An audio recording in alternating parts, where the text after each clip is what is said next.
Hello, fellow Sapiens, and welcome to Midnight Sapien. Whether you're spiralling softly towards sleep, walking beneath city lights with questions in your head, or just here to feel a little more connected to something ancient, you're in the right place. Because tonight, we're journeying deep into the real story of human life before history.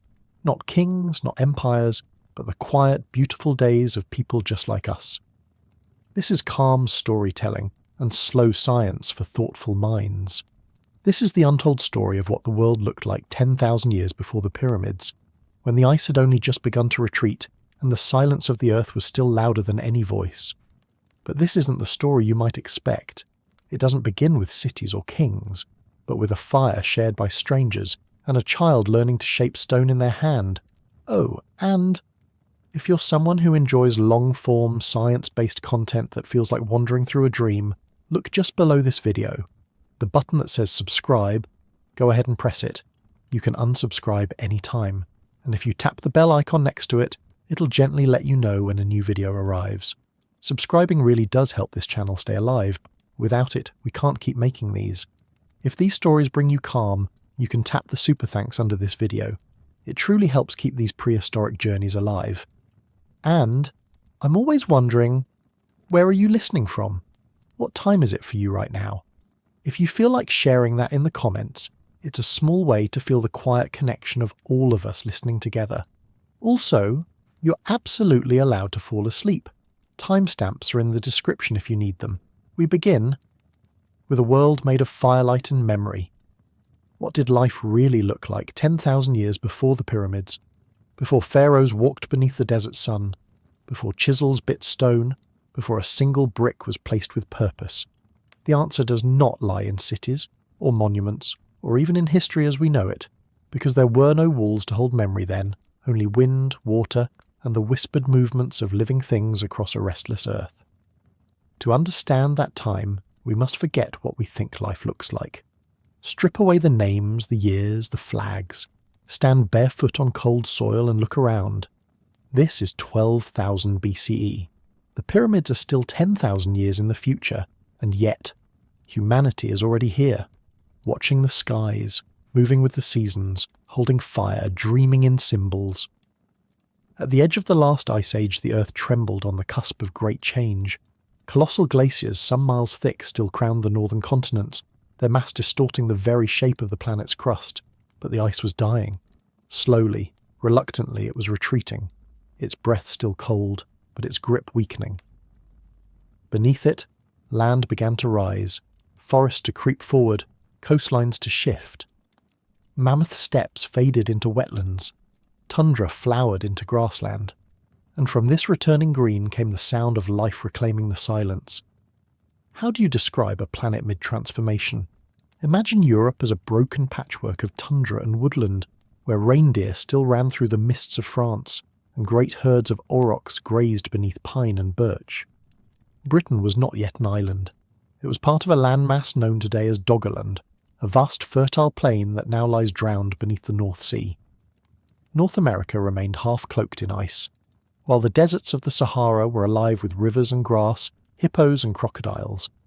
Australia flickered between arid interior and lush fringe, and the world's sea levels, lower, colder, stranger, exposed ancient corridors across continents that humans had once used to move, to spread, to survive. This was a world shaped not just by nature but by memory. Not written memory, but embodied memory. A memory stored in muscle and movement, in the shared rhythm of fire building, food gathering and sky watching.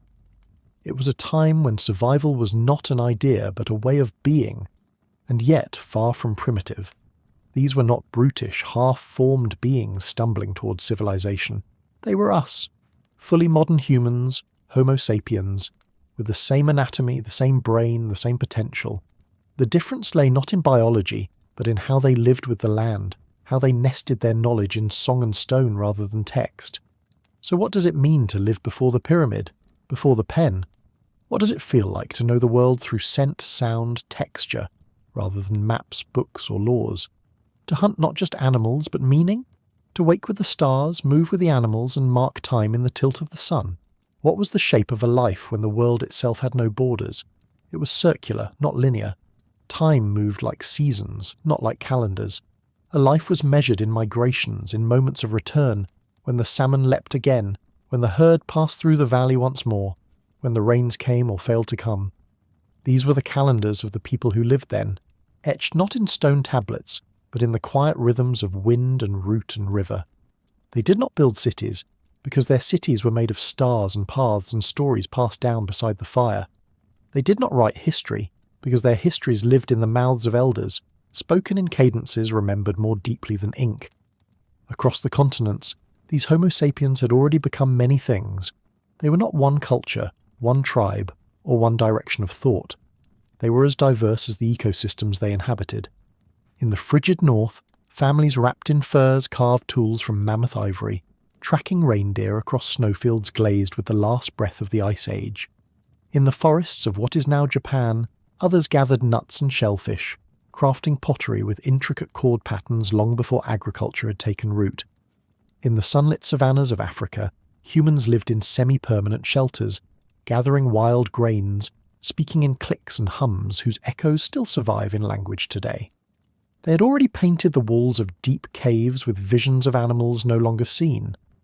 They had already buried their dead with care, sometimes with red ochre, sometimes with antler diadems or beads, as if to say, this life mattered, this person mattered, this too is memory. We must be careful not to mistake the absence of writing for the absence of knowing. These were people who tracked the movement of the stars without telescopes, who predicted animal migrations with no calendars, who knew, with staggering precision, how to fashion glue from birch sap, how to knap obsidian sharp enough to slice sinew, how to use fire to shape landscapes long before the term controlled burn existed. In their way, they were scientists of their world, not separate from nature, but reading it as a text far older than anything ink could preserve. Still, they were vulnerable. The retreating ice did not simply bring spring, it brought floods, droughts, volcanic winters. The younger Dryas, a sudden plunge back into cold, was still on the horizon, and with it would come another trial. But for now, in 12,000 BCE, the world hung in a kind of balance. Change had begun, but it was not yet total. It was a world where mammoths still breathed, not in memory, but in mist. Where the last of the saber-toothed cats may still have watched from the shadows, where giant ground sloths slumbered in the caves of South America, and humans knew them not as myth, but as neighbour and prey. How do you love a world like that? 1 foot in ice, 1 foot in fire. A world so vast, so alive, and yet so on the edge of vanishing. Perhaps you love it by moving through it gently. Perhaps you love it by naming every bend in the river, every tree that leans a certain way, every hill that hums when the wind moves through it just right. To live in 12,000 BCE was not to live on the earth, but within it, as part of its breath, its hunger, its change. You learned the voices of birds not because they were charming, but because they warned you of predators. You watched the grasses bend not because they were beautiful, but because they told you who passed in the night. Knowledge was not owned, it was inherited, shared, repeated. Survival required memory deeper than blood. In this world there were no cities, not yet, but there were centres, gathering places, seasonal returns, along rivers, in sheltered valleys, around sacred stones. People met, shared stories, traded shells, ochre, flint, obsidian. Languages overlapped, braided together, diverged again. What did they say to one another? We will never know all their words, but we know they spoke. Not just commands or warnings, but meaning. They had myths, metaphors, laughter. They had names for stars we no longer recognize, and their tools. Not crude, not simple. Some blades rival modern surgical steel in sharpness. They used microliths, tiny flint shards embedded in wood or bone, creating composite tools with interchangeable parts, ingenious, adaptable. In North Africa, some carved bone into delicate fishhooks. In the Levant, mortars and pestles were used to grind wild barley long before farming would be formalized. In Beringia, that now submerged land bridge between Siberia and Alaska, humans crossed from one world to another, wrapped in fur and guided by ice. But what did they believe? Belief is harder to find in the archaeological record, but it lingers. In ochre smeared on bones, in antlers placed near heads, in the way some bodies were laid in sleeping positions, as if expecting to wake, in the way others were burned, or broken, or left exposed to the elements, not carelessness, but ritual. The earliest cemeteries already existed by this time. At sites like Sungir in Russia, or Jebel Sahaba in Sudan, graves reveal adornment, intentionality, grief. Children buried with ivory beads that took hundreds of hours to carve. Lives that mattered, even when small, even when gone. How does a child growing up in this world understand death? Not as an interruption, not as a failure, but as part of the cycle they were born into. Just as the elk returns, just as the rivers flood and retreat, so too must breath come and go. Their cosmology was not linear.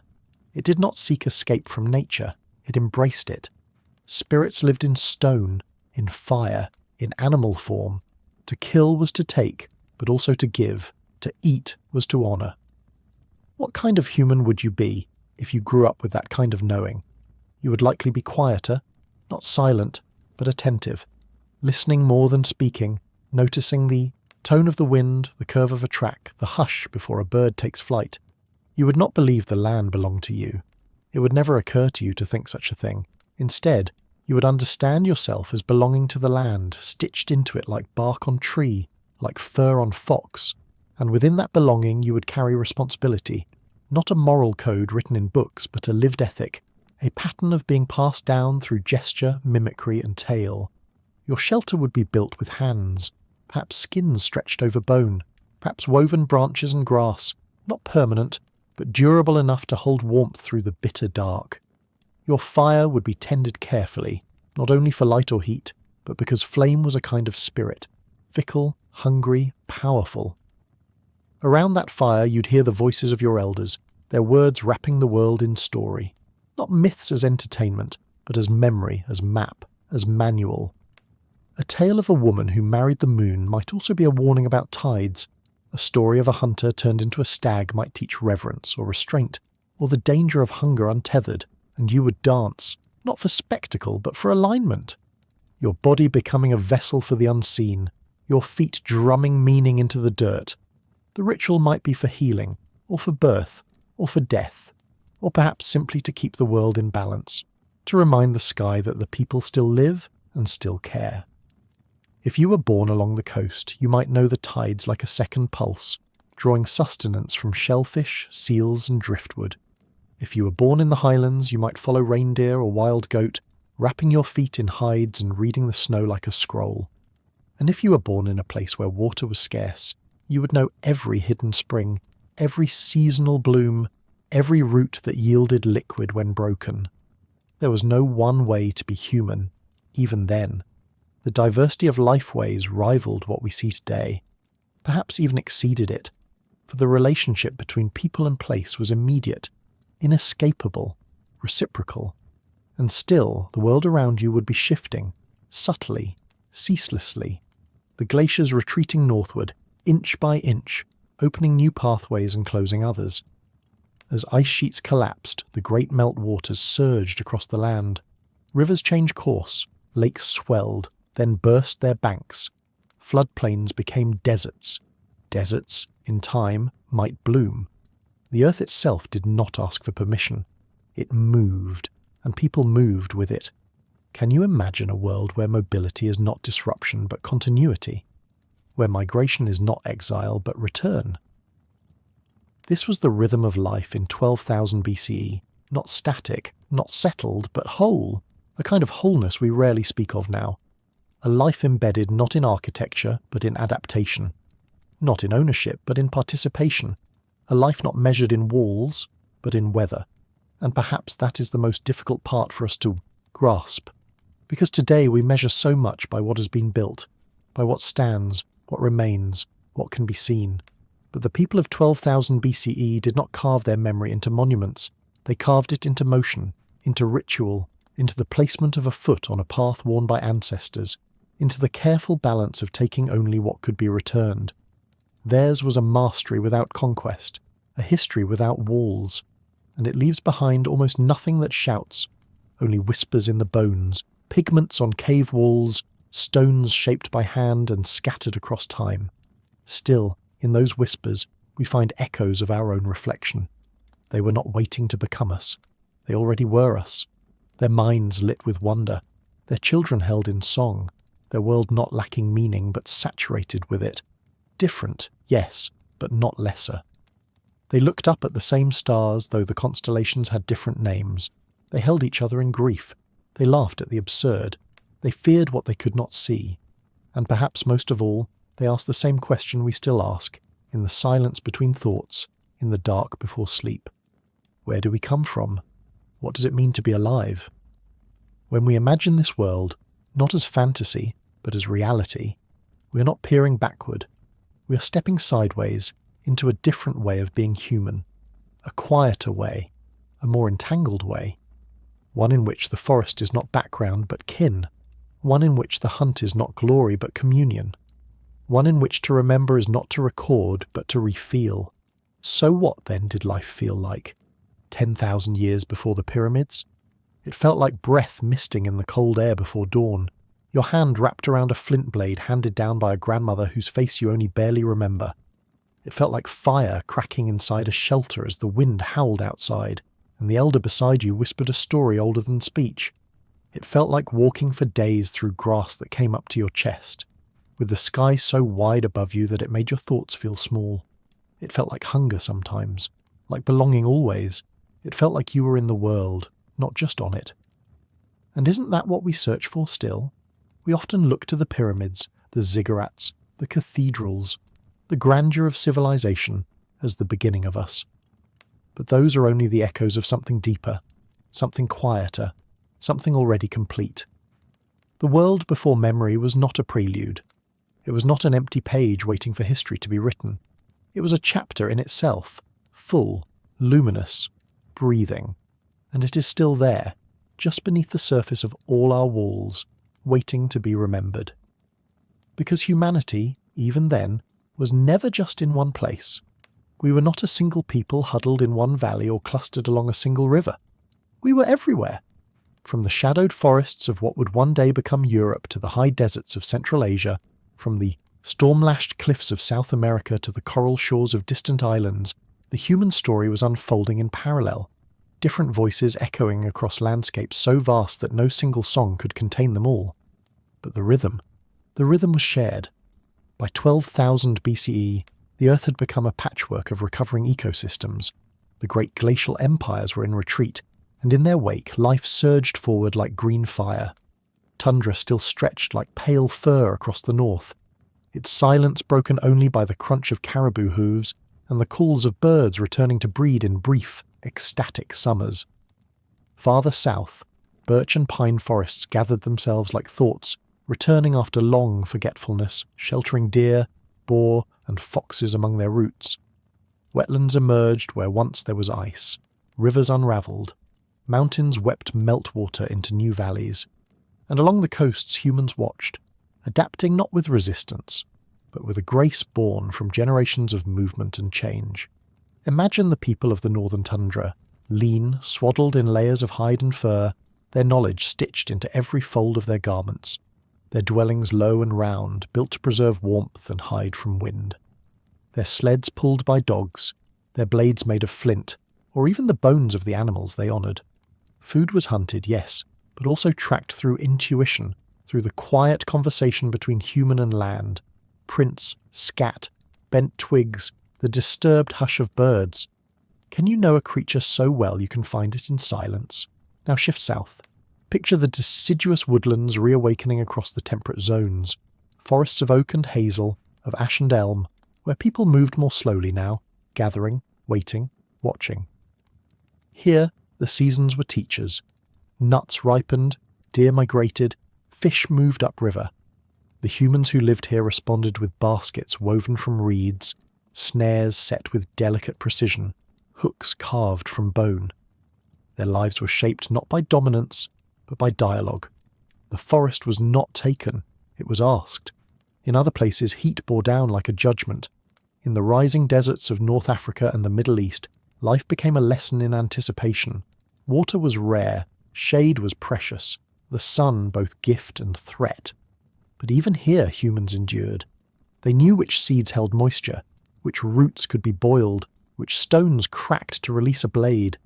Their homes were woven from grass or dug into the earth, their fires small, cautious, used to draw scorpions from their hiding places or to keep the night at bay. So what kind of mind does it take to live like this, with such precision and patience, scattered across every edge of the earth, yet still human?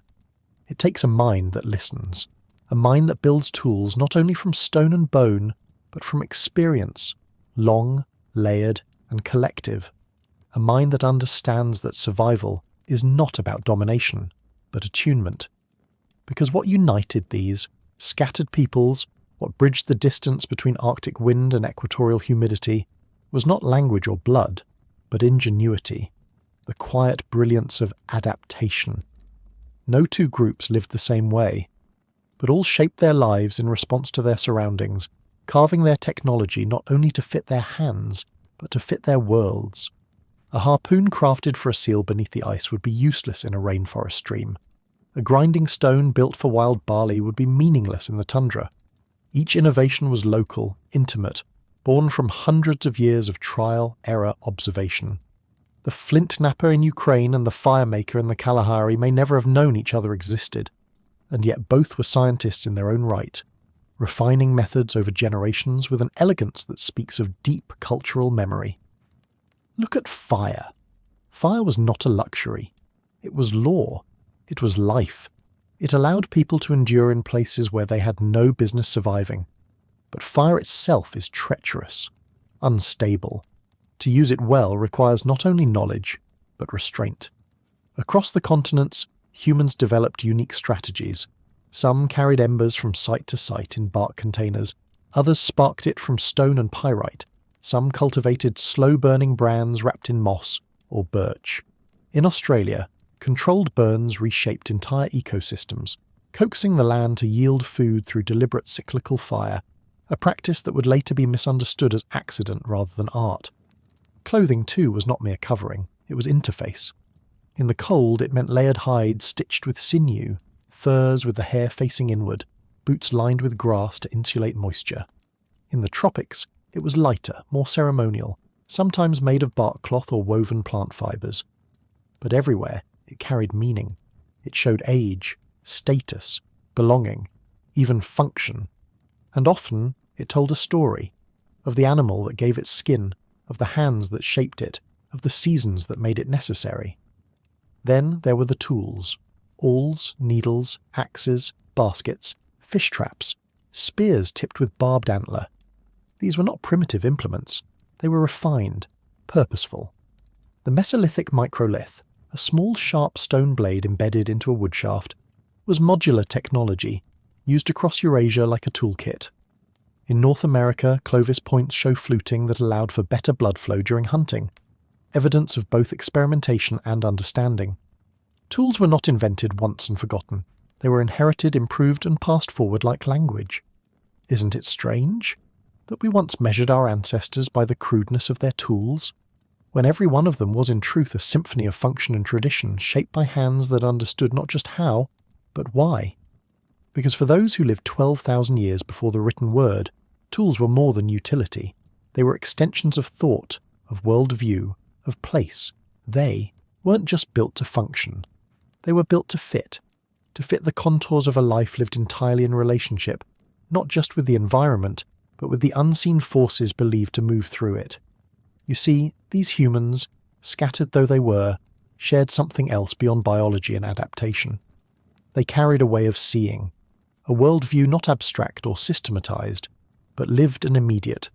For many of them, the earth was not a backdrop, it was alive, and not in metaphor but in truth, a spirit-drenched terrain in which every stone, every river, every breath of wind had presence, had mood, had meaning.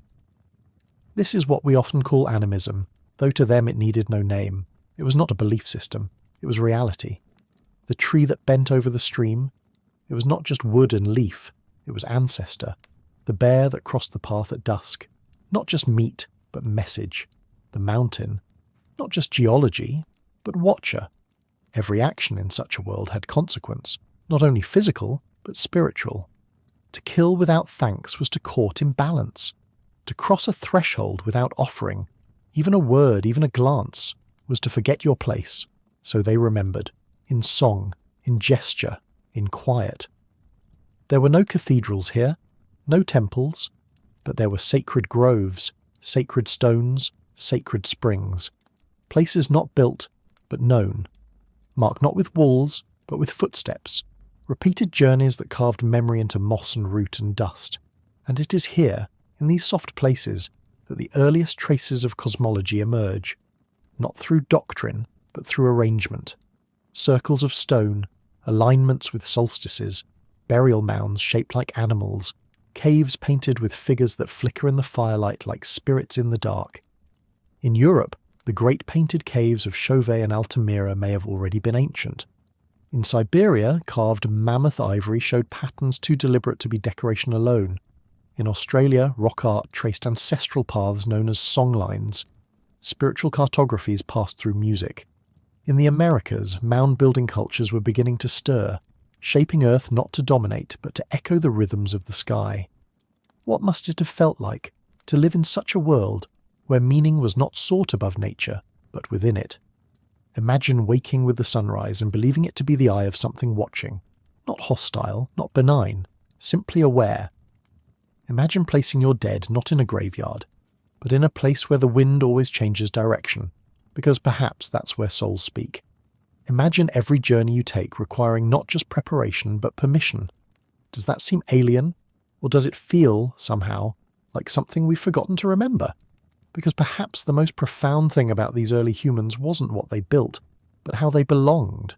Not as owners, not as architects, but as participants in a world that did not separate the spiritual from the material, or the human from the animal, or the sacred from the soil. To live in 12,000 BCE was to walk through a world of relationship, dense, layered, mutual. And in this way of being, the earth was not the wild. It was not out there. It was home, and every ecosystem offered a different language of homecoming. Along the coasts, this relationship sang a different song. Here, the sea was mother and monster, source of food and fear. Fish traps were woven from reeds and staked in tidal inlets.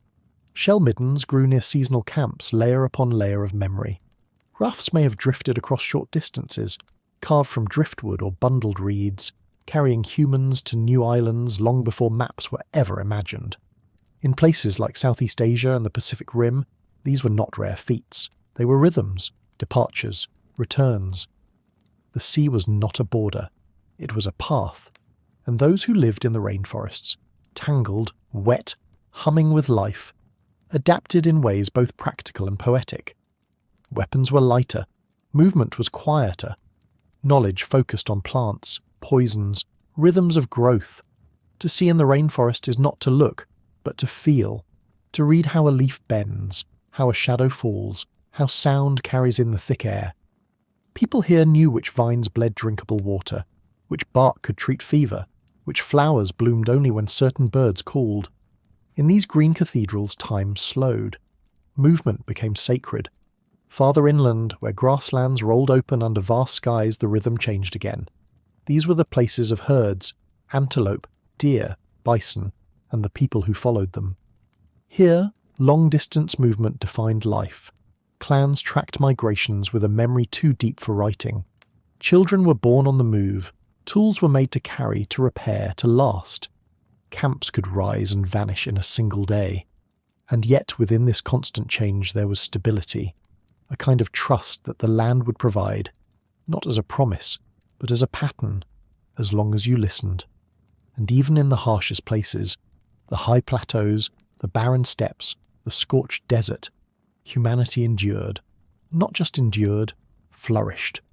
Because adaptation wasn't reaction, it was participation, it was craft, it was reverence. The people of 12,000 BCE were not at war with their environments. They were in conversation with them, testing, learning, reshaping, responding, again and again, generation after generation. So when we ask, where did civilization begin? What are we really asking? Are we looking for bricks, for writing? Or are we searching for something else entirely? a way of being that feels whole. Because what we call civilization, with its walls and laws and lines drawn on paper, is only one expression of the human story, and it comes much later. Before it, for tens of thousands of years, there was a different kind of genius at work, a quieter genius, one that did not build monuments to be seen from space, but instead left footprints pressed softly into riverbanks, echoes in cave chambers, and a language of survival written in the bones of fish, the wear on grinding stones, the soot of ancient hearths. To understand our origins, we must look not only to the few places where agriculture took root, but to all the places where humans simply lived, across continents, across climates, across generations. The people of 12,000 BCE were not isolated beginnings. They were already culmination, the outcome of tens of thousands of years of movement, adaptation, interbreeding, invention. Their presence was global, and it was sophisticated. But sophistication is not only measured in steel and silicon. Sometimes it looks like remembering the migrations of birds you've never seen. Sometimes it looks like teaching a child how to find honey without being stung. Sometimes it looks like arranging the bones of an animal in a circle because that's how you honour its spirit. These are not superstitions, they are symmetries, ways of aligning oneself with forces larger than comprehension, but not beyond relationship. This is what the wild earth demanded of us. Not conquest, but communion. To live everywhere, from Arctic to equator, was not a sign of dominion, but of deep attentiveness. These early humans were not separate from their ecologies. They were made by them. A person born in the rainforest would grow into a different shape of mind than one born on the steppe. Not better, not worse, just tuned to a different frequency, one that resonated with heat, or cold, or silence, or rain. So what have we lost in forgetting that? What do we surrender when we teach that history only begins with cities, when we treat the rest as prelude? We lose a sense of scale, of awe, of how incredible it is that humans lived everywhere in every condition with no electricity, no engines, no script, and still made meaning, still made music, still made sense of the stars. We lose the intimacy of knowing that we are not separate from place, but shaped by it, that our ancestors' brilliance was not in resisting nature, but in becoming part of it so thoroughly that their tools, their stories, their very breath fit the land like a second skin. And most of all, we lose the invitation. Because the call of the wild earth is not just a memory, it is still here, beneath the asphalt, beneath the noise, calling not for nostalgia but for reconnection. Not to go back, but to remember how to belong. The earth is still speaking. Are we still listening? Perhaps the earliest answer to that question lies not in a sentence, but in a shape, a red handprint pressed against the stone of a dark cave wall, left by someone whose name is gone but whose gesture still whispers. Long before writing, long before temples or tombs, long before a single city stood on earth, humans were already making marks. And not just marks, meaning. In the belly of the world, in chambers of stone so silent they swallow sound, people painted their memories, their fears, their dreams. They painted animals, bodies, spirits, hunts. They painted motion and stasis, birth and death, presence and absence. They painted what they saw and what they felt. These were not idle decorations, they were echoes, rituals in pigment, a silent conversation with time. In places like Lascaux, Chauvet, Altamira and Sulawesi, the walls come alive with horses, lions, rhinos, deer and birds that no longer fly. In France, a horse gallops, its belly round with life. In Indonesia, a hunting scene plays out between spears and wild pigs, perhaps the earliest narrative ever drawn by human hands. These are not crude sketches. They are deliberate, elegant, and alive with precision. The shading, the movement, the use of the cave's natural contours to give depth and breadth to a creature's form. All of it speaks of artists who are not experimenting for the first time, but refining something already ancient. So what, then, were they saying? To place your hand on the wall and outline it in ochre is to say, I was here. But to return to that place again and again in the dark, carrying light and pigment and memory, is to do something far deeper. It is to call across time. It is to encode a world not in words, but in symbol, in breath turned to colour, in vision turned to permanence.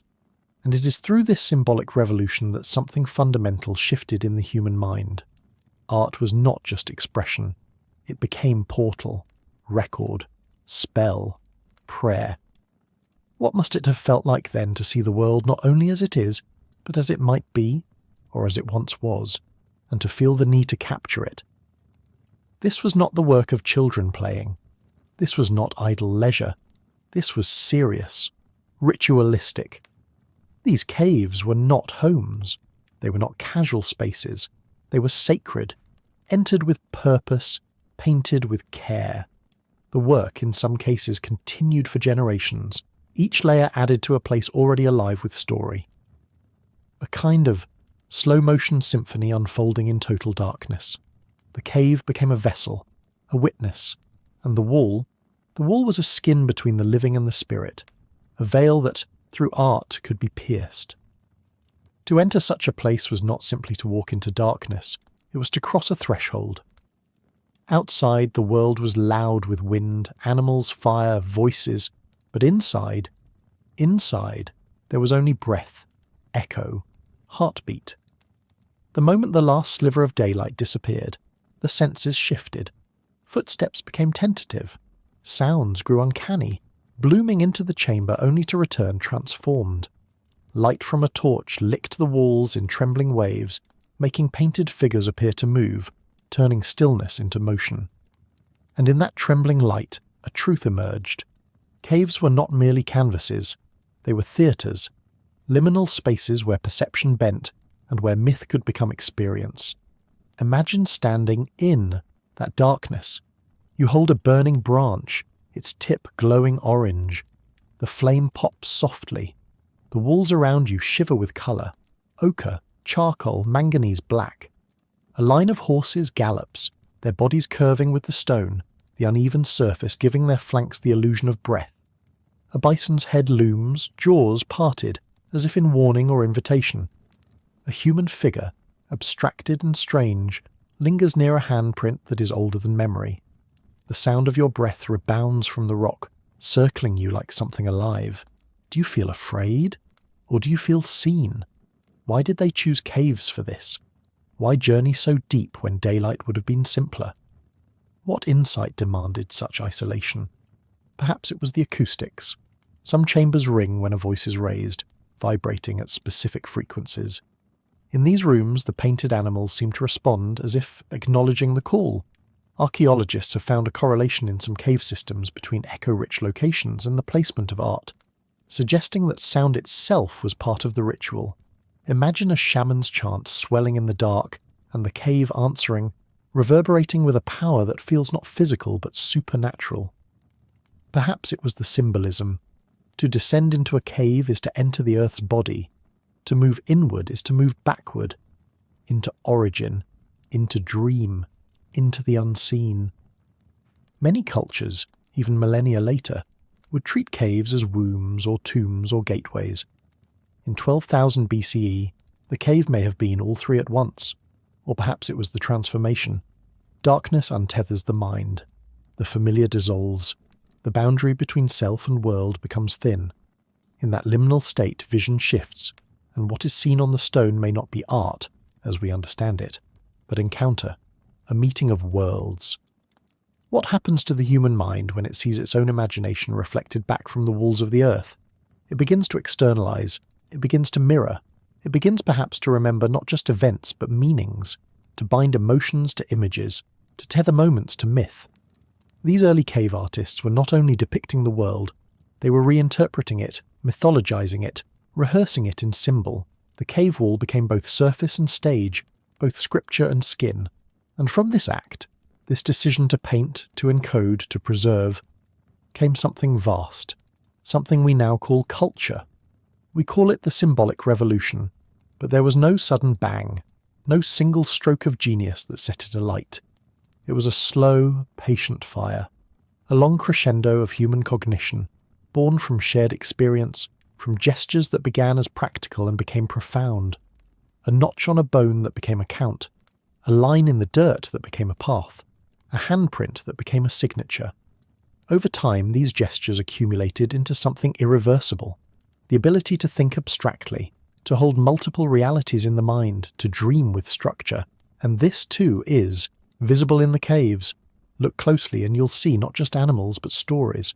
Some scenes suggest movement, a sequence, an event, a hunt not as a single frame, but as a narrative, a memory reconstructed and imbued with significance. This is not mimicry, it is meaning-making, a reenactment of the sacred, a choreography of thought. What's more, many of these images were layered, new paintings over old, sometimes spaced by centuries. This suggests continuity, inheritance, a lineage not of blood but of vision, each generation adding to the conversation, not erasing but expanding, honouring, remembering. What were the rules? Who was allowed to paint? Were the pigments kept in sacred vessels? Did someone sing as they worked? Did the children watch? And what of the symbols we no longer understand? The dots, the lines, the abstract shapes, clusters of chevrons, spirals, grids. These are not random. They recur across sites, across continents. Their meaning is lost to us, but their presence endures like a code we have yet to break. Were they names, calendars, spirits? Were they maps of stars or maps of thought? To look at a painted wall and see yourself in it, not your face but your impulse, your need to explain, is to experience something rare, a bridge across deep time, a moment in which the separation between past and present collapses.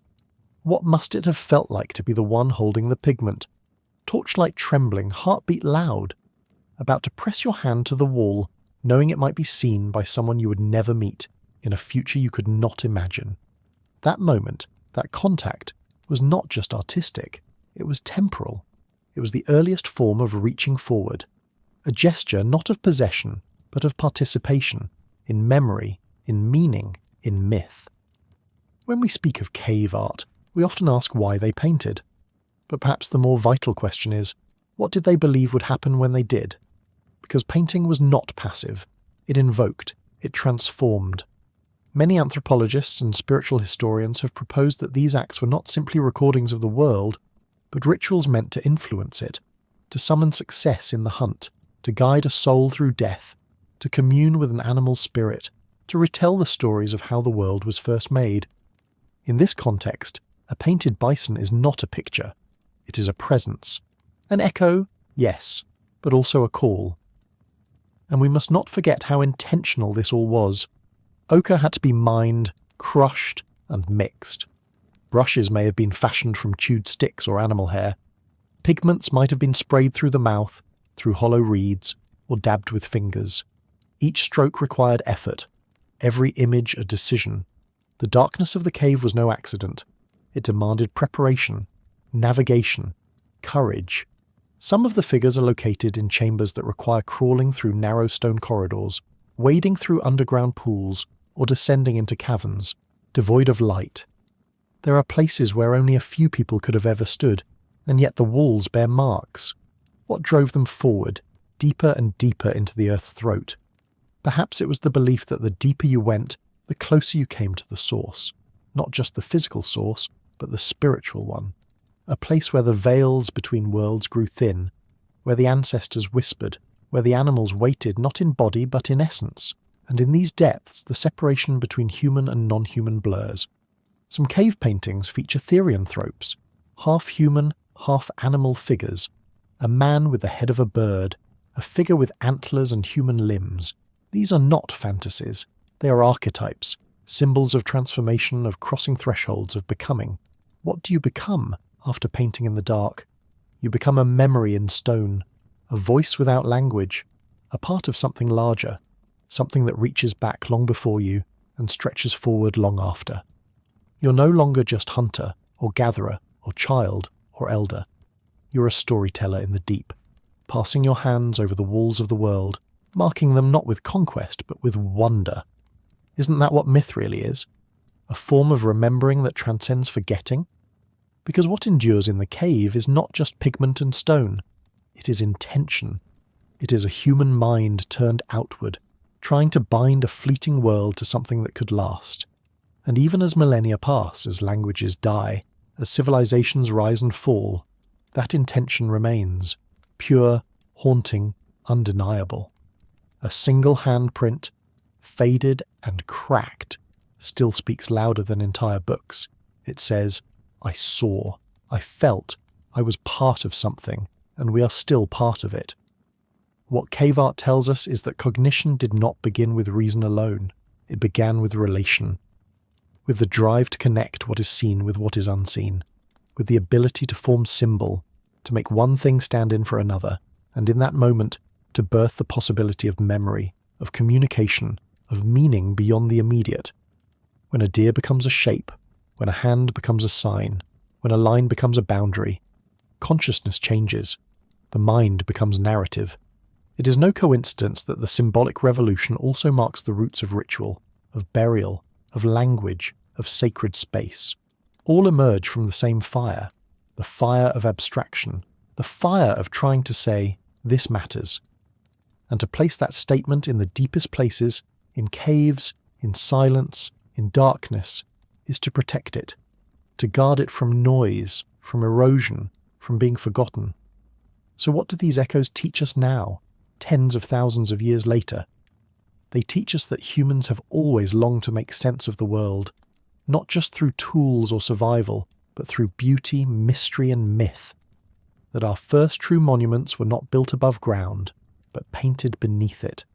That even in eras we label as prehistory, the soul was awake, observing, imagining, shaping. They teach us that meaning can be made without words, that memory can survive without books, that silence can carry more truth than any proclamation, and perhaps most powerfully, they teach us that art was never separate from life. It was life. It was how people made sense of death, of desire, of the stars, of the hunt, of the birth of children and the loss of elders. It was not confined to galleries or elite hands. It was shared, carried, embodied. It was not a luxury, it was a necessity. So now when we walk into those caves, headlamp flickering, heart stilled by the hush, we are not entering a museum. We are entering a conversation, a lineage, a cathedral built not from stone blocks but from breath and vision. And in that place, that sacred dark, we do not look at the walls as tourists. We look as descendants, as inheritors of a fire that still burns in every poem, every painting, every dream. The earth still remembers. Do we? There was a time when the ground shook beneath footsteps that were not our own, when humans were not the largest beings on the land, nor the most feared, when we shared the world with giants, not mythic, but real. Towering mammoths with curving tusks that scraped the air like sickles of bone. Shaggy rhinoceroses dragging ancient winters behind them. Ground sloths as large as cars, slow-moving monuments of fur and muscle. Saber-toothed cats with teeth like daggers. Cave lions broad as bears. Herds of bison, elk, and camelids stretching from horizon to horizon. This was Earth around 10,000 BCE. Wild, vast, and thunderous with life. In every corner of the planet some version of these great creatures roamed. North America pulsed with mammoths and mastodons, glyptodons, and dire wolves. South America sheltered giant armadillos and short-faced bears that could outrun horses. Europe and Asia still carried remnants of Ice Age megafauna, from the woolly rhinoceros to enormous deer crowned with antlers like trees. Australia echoed with the fading footsteps of diprotodons and the enigmatic thunderbirds, flightless avians taller than two men. And across the Beringian Bridge, as human footprints spread, so too did the presence of giants. And then, the silence that followed. What does it mean to live among such beings? It means walking through a world where danger and awe were constant companions, where a hunt was not a matter of routine, but of risk, where a single animal could feed a clan for weeks, or kill one in an instant. But it also meant reverence. These creatures were not just food, they were mystery, teachers of scale, symbols of place. To see a mammoth on the plain was not merely to see meat. It was to glimpse the old powers of the earth walking still, and then they were gone. Not all at once, and not everywhere. But within a few thousand years, a heartbeat in geological time, they vanished. Across continents, species that had endured millions of years blinked out. The timing is haunting. In region after region, extinction followed close on the heels of human arrival. In the Americas, in Madagascar, in Australia, in the Arctic. It is one of the most dramatic ecological events since the age of the dinosaurs. And unlike that ancient cataclysm, this time there was no asteroid. So what happened? Did humans, newly arrived, hungry and clever, drive the giants into oblivion with spears and fire? Or was it the Earth itself warming after the long freeze, reshaping habitats too swiftly for the giants to follow? Was it overhunting? Was it climate? Was it both? Or is the real question not what ended them, but what changed in us when they were gone? Because something did change. When the giants fell silent, the Earth felt different. Lighter, perhaps, but also lonelier. And in that silence, something stirred in us that had never stirred before. The realization that we could shape the world, and that what we shaped might never return. But before the silence, there was presence. Immense, deliberate, unignorable. To stand on the steppes of Eurasia and see a herd of mammoths crest the ridge, steam rising from their backs in the frozen air, was to witness the architecture of life on a scale that dwarfed any human ambition. These were animals not designed for haste. They carried time in their bones.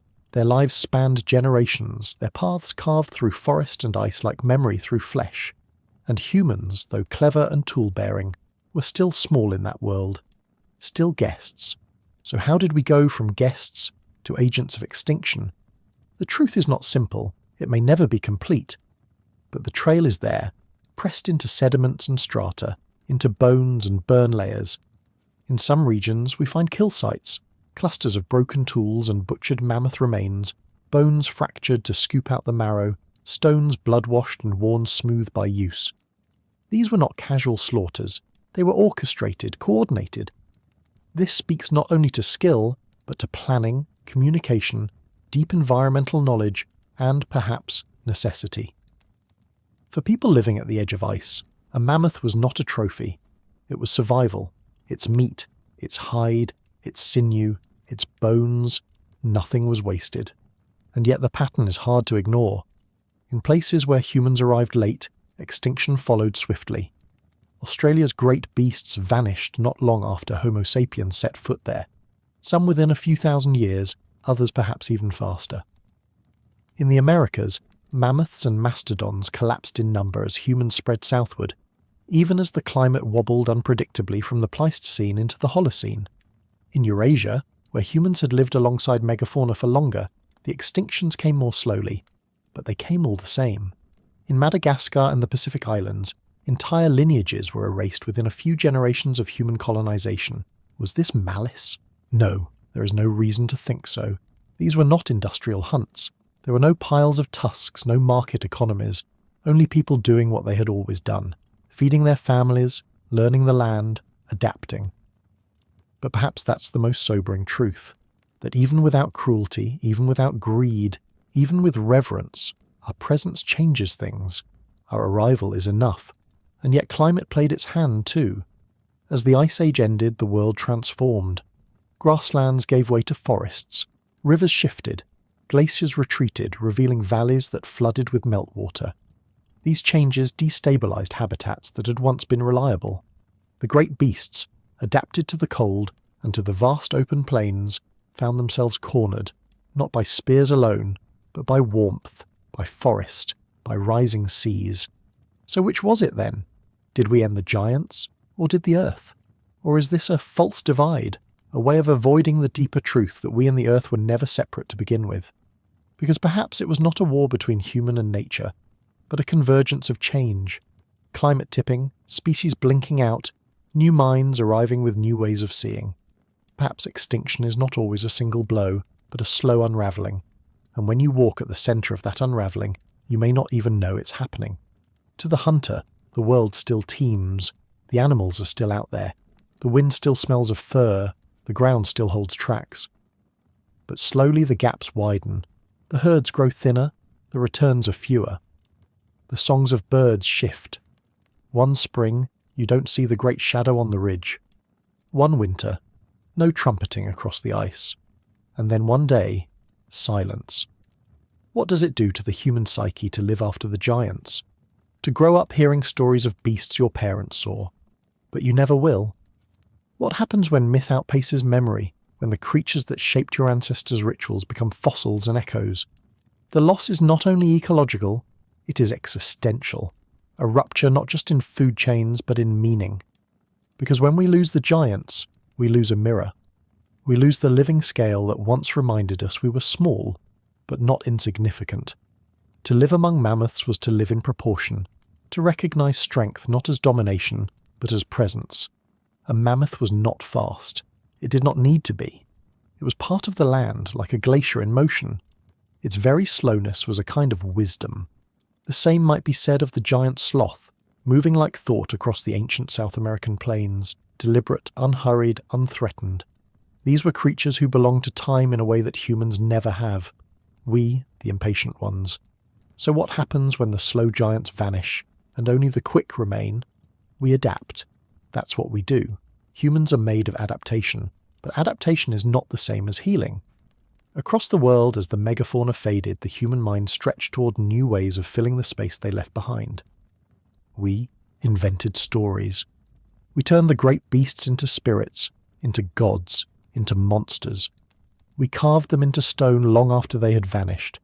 In some places we buried their bones and told tales of dragons.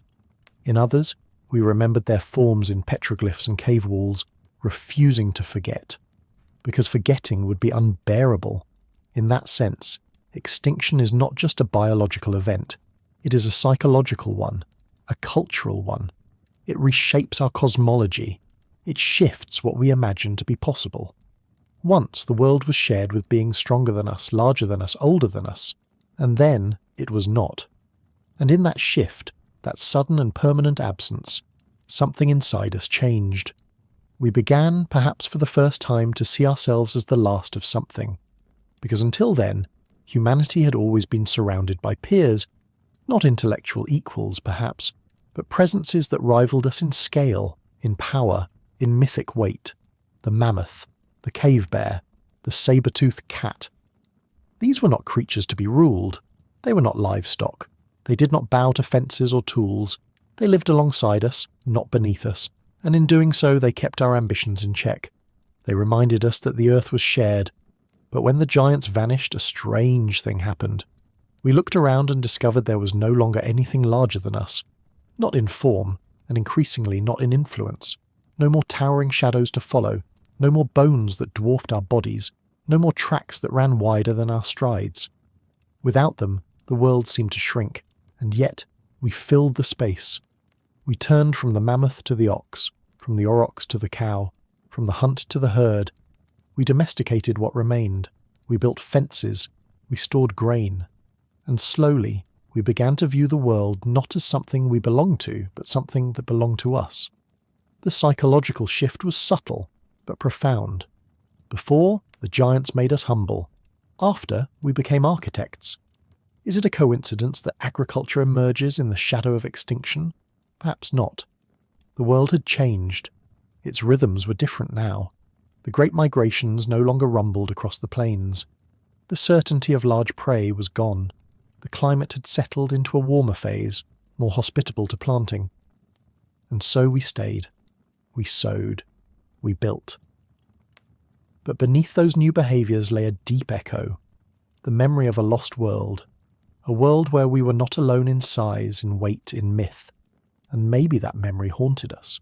Maybe it still does. Consider the persistence of giants in human storytelling. From the Nephilim to the Titans, from thunderbirds to dragons, our myths are heavy with the presence of vast beings, now hidden, now sleeping, now banished to the edges of the world. The farther we move from their reality, the louder they become in our dreams. It's as if, on some level, we need them to still exist. We need the reminder that we are not the summit of creation. Because what happens to a species when it believes it stands at the top? We begin to reshape everything in our image. We scale the landscape to our needs. We extend our memory through writing, our presence through architecture, our desires through domestication. We build pyramids, temples, cities, and yet behind all this, the stone, the story, the seed, there remains a ghost. The ghost of what was here before us. The giants we once watched, feared, revered. the giants we walked beside. And perhaps the question is not why they vanished, but how we've lived differently ever since. When the last mammoth fell, when the final saber-toothed cat lay quiet in the grass, a doorway closed. And on the other side of that door we became something new. Not only survivors, but stewards. Not only hunters, but historians. We carried with us the images of what was lost, not just in bone and pigment, but in the shape of our dreams. The world without giants is not empty. It still sings, but its song is different now. Lighter in tone, quicker in rhythm. The bass notes are gone, and in their absence, we have learned to make other music. The sounds of language, of memory, of fire, of grain growing in rows. Yet in quiet moments, in the hush before dawn, we still feel it. The echo, the presence that is no longer present. And this is where the story bends. Because this chapter is not only about the past, it is about the future too. The extinction of the megafauna was not the end of extinction. It was in many ways the beginning. The first time our footsteps shaped the fate of an entire biome, and it set a pattern, a shadow, one we still walk in. Today, species vanish faster than ever before, not because we hunt with spears, but because we build, we burn, we forget. The megafauna taught us, long ago, that the earth can be changed, that what seems eternal may not be, but it also taught us something else, that change does not require cruelty, only presence. So what do we do with that knowledge? We remember, we reimagine, we rekindle humility. In museums, children stare up at mammoth skeletons, their necks craning, their mouths open in awe. They ask, were these real? And the answer is yes, they were. Their bones are still here. Their stories are etched into cliffsides, painted in ochre, carved in ivory. And when we speak them aloud, they breathe again, not in flesh, but in mind. We name things after them. The Mastodon Ridge, the Glyptodon Trail, the Saber-Tooth Pass. We keep them alive in language, in ritual, in reverence. Not because we can bring them back, but because they remind us of who we were before we thought we were alone. And maybe, just maybe, they can remind us again that the world is not ours to own, but to witness, to honour, to move through with care. So here, at the end of this chapter, we stand where they once stood, under the same stars, on the same soil. The mammoths are gone, but their memory is not. It lives in the stories we tell, in the silhouettes we still trace in the mist, in the longing we feel when we hear thunder and imagine footsteps. The giants are gone, but we are still listening, and the earth, ancient, patient, alive, is still listening too. The world does not turn with suddenness. It leans, it inclines, and sometimes, without warning, the weight of time shifts just enough to make everything feel new, not by fire or flood or war, but by something quieter, a seed pressed into soil, a gesture so small it almost escapes notice. Yet in that moment, something irreversible begins, a fracture in the deep, flowing rhythm of the hunter and the wild, a hesitation, a pause, a hand that chooses to stay. What must it have felt like, to be among the first humans who bent down and scattered grain? Not to abandon the old life, not yet, but to experiment, to return, season after season, and see something familiar pushing out of the ground. Barley in the hills between the Tigris and Euphrates, emmer wheat by the spring-fed terraces of the Levant, millet emerging from the slopes of the Yellow River Basin, squash, maize's humble ancestor, creeping along the edges of cleared forest in Mesoamerica. Not fields, not farms, not yet, but glades of intention, pockets of attention, memory made visible through plant and pattern. It was not a revolution. It was not a plan. It was not even recognized as a threshold, because thresholds are only visible in hindsight. For the people who first tried, the act was not strange. They already knew the rhythms of plants, which sprouted after fire, which clung to wet ground, which followed the sun like a turning face. They had been tending the wild long before they domesticated it. The act of sowing was not invention. It was invitation. But still, something changed. Because to plant is to predict, to bend toward a future you cannot see, to imagine, months from now, a harvest, and to live today in service of that imagining. For a species shaped by motion, by the chase and the wandering trail, this was a profound recalibration. The land was no longer a stage for movement. It became a partner, a contract, a tether. Where did this shift begin? In the Fertile Crescent, archaeologists uncover ancient grinding stones and seed caches, clues of early cultivation nestled within older nomadic camps. In the highlands of New Guinea, taro and banana show signs of tending. In the Amazon, dark, human-made soil testifies to centuries of careful enrichment. In China, the earliest domesticated rice leaves its ghost in layers of pollen and clay. Across the globe, the pattern repeats, not simultaneously, not identically, but with a quiet inevitability. The human hand begins to shape the seasons, and with it, the mind begins to shift. Because what is the cost of anchoring yourself to soil? What do you gain, and what do you leave behind, when the world is no longer something you follow, but something you stay to shape? The answer lies in the plants themselves, not just the ones we know now, but the wild forms, the almosts, the ancestors, the plants on the brink of becoming crops. Imagine a grass stalk swaying in the Anatolian wind, its seeds easily shattered and scattered to the ground by the lightest touch. This is wild, Emma. Fragile, efficient, self-sowing. Perfect for nature's cycle, but a challenge for the human hand. And now, imagine someone, maybe a woman watching the hills, maybe a child gathering seeds, who notices one plant doesn't shatter. Its grain stays on the stem. It's harder to thresh, yes, but easier to harvest. More of it ends up in the basket, less in the soil. She gathers it. She plants it again. Over generations, this unconscious selection favours the plant that listens to the hand, not the wind. This is domestication, not invention, but relationship, built slowly, intuitively, across lifetimes. The plant becomes dependent on us, and we, in turn, depend on it. The earliest cultivated plants were not chosen because they were easy. Quite the opposite. Teosinte, the ancestor of maize, looked almost nothing like modern corn. Its ears were tiny, its kernels encased in hard shells. It took thousands of years of planting, tending, choosing, to coax it into the golden cobs we know today. But humans did it, quietly, patiently. Not because they were aiming for abundance, but because they saw potential in the process. The same is true for barley, lentils, chickpeas, yams and rice. Each plant tells a story of human attention, of slow entanglement. In every seed saved and every stem favoured, we rewrote evolution, and the plants, in return, rewrote us. Because with cultivation came new ways of thinking. Time began to stretch. The future was no longer a vague hope.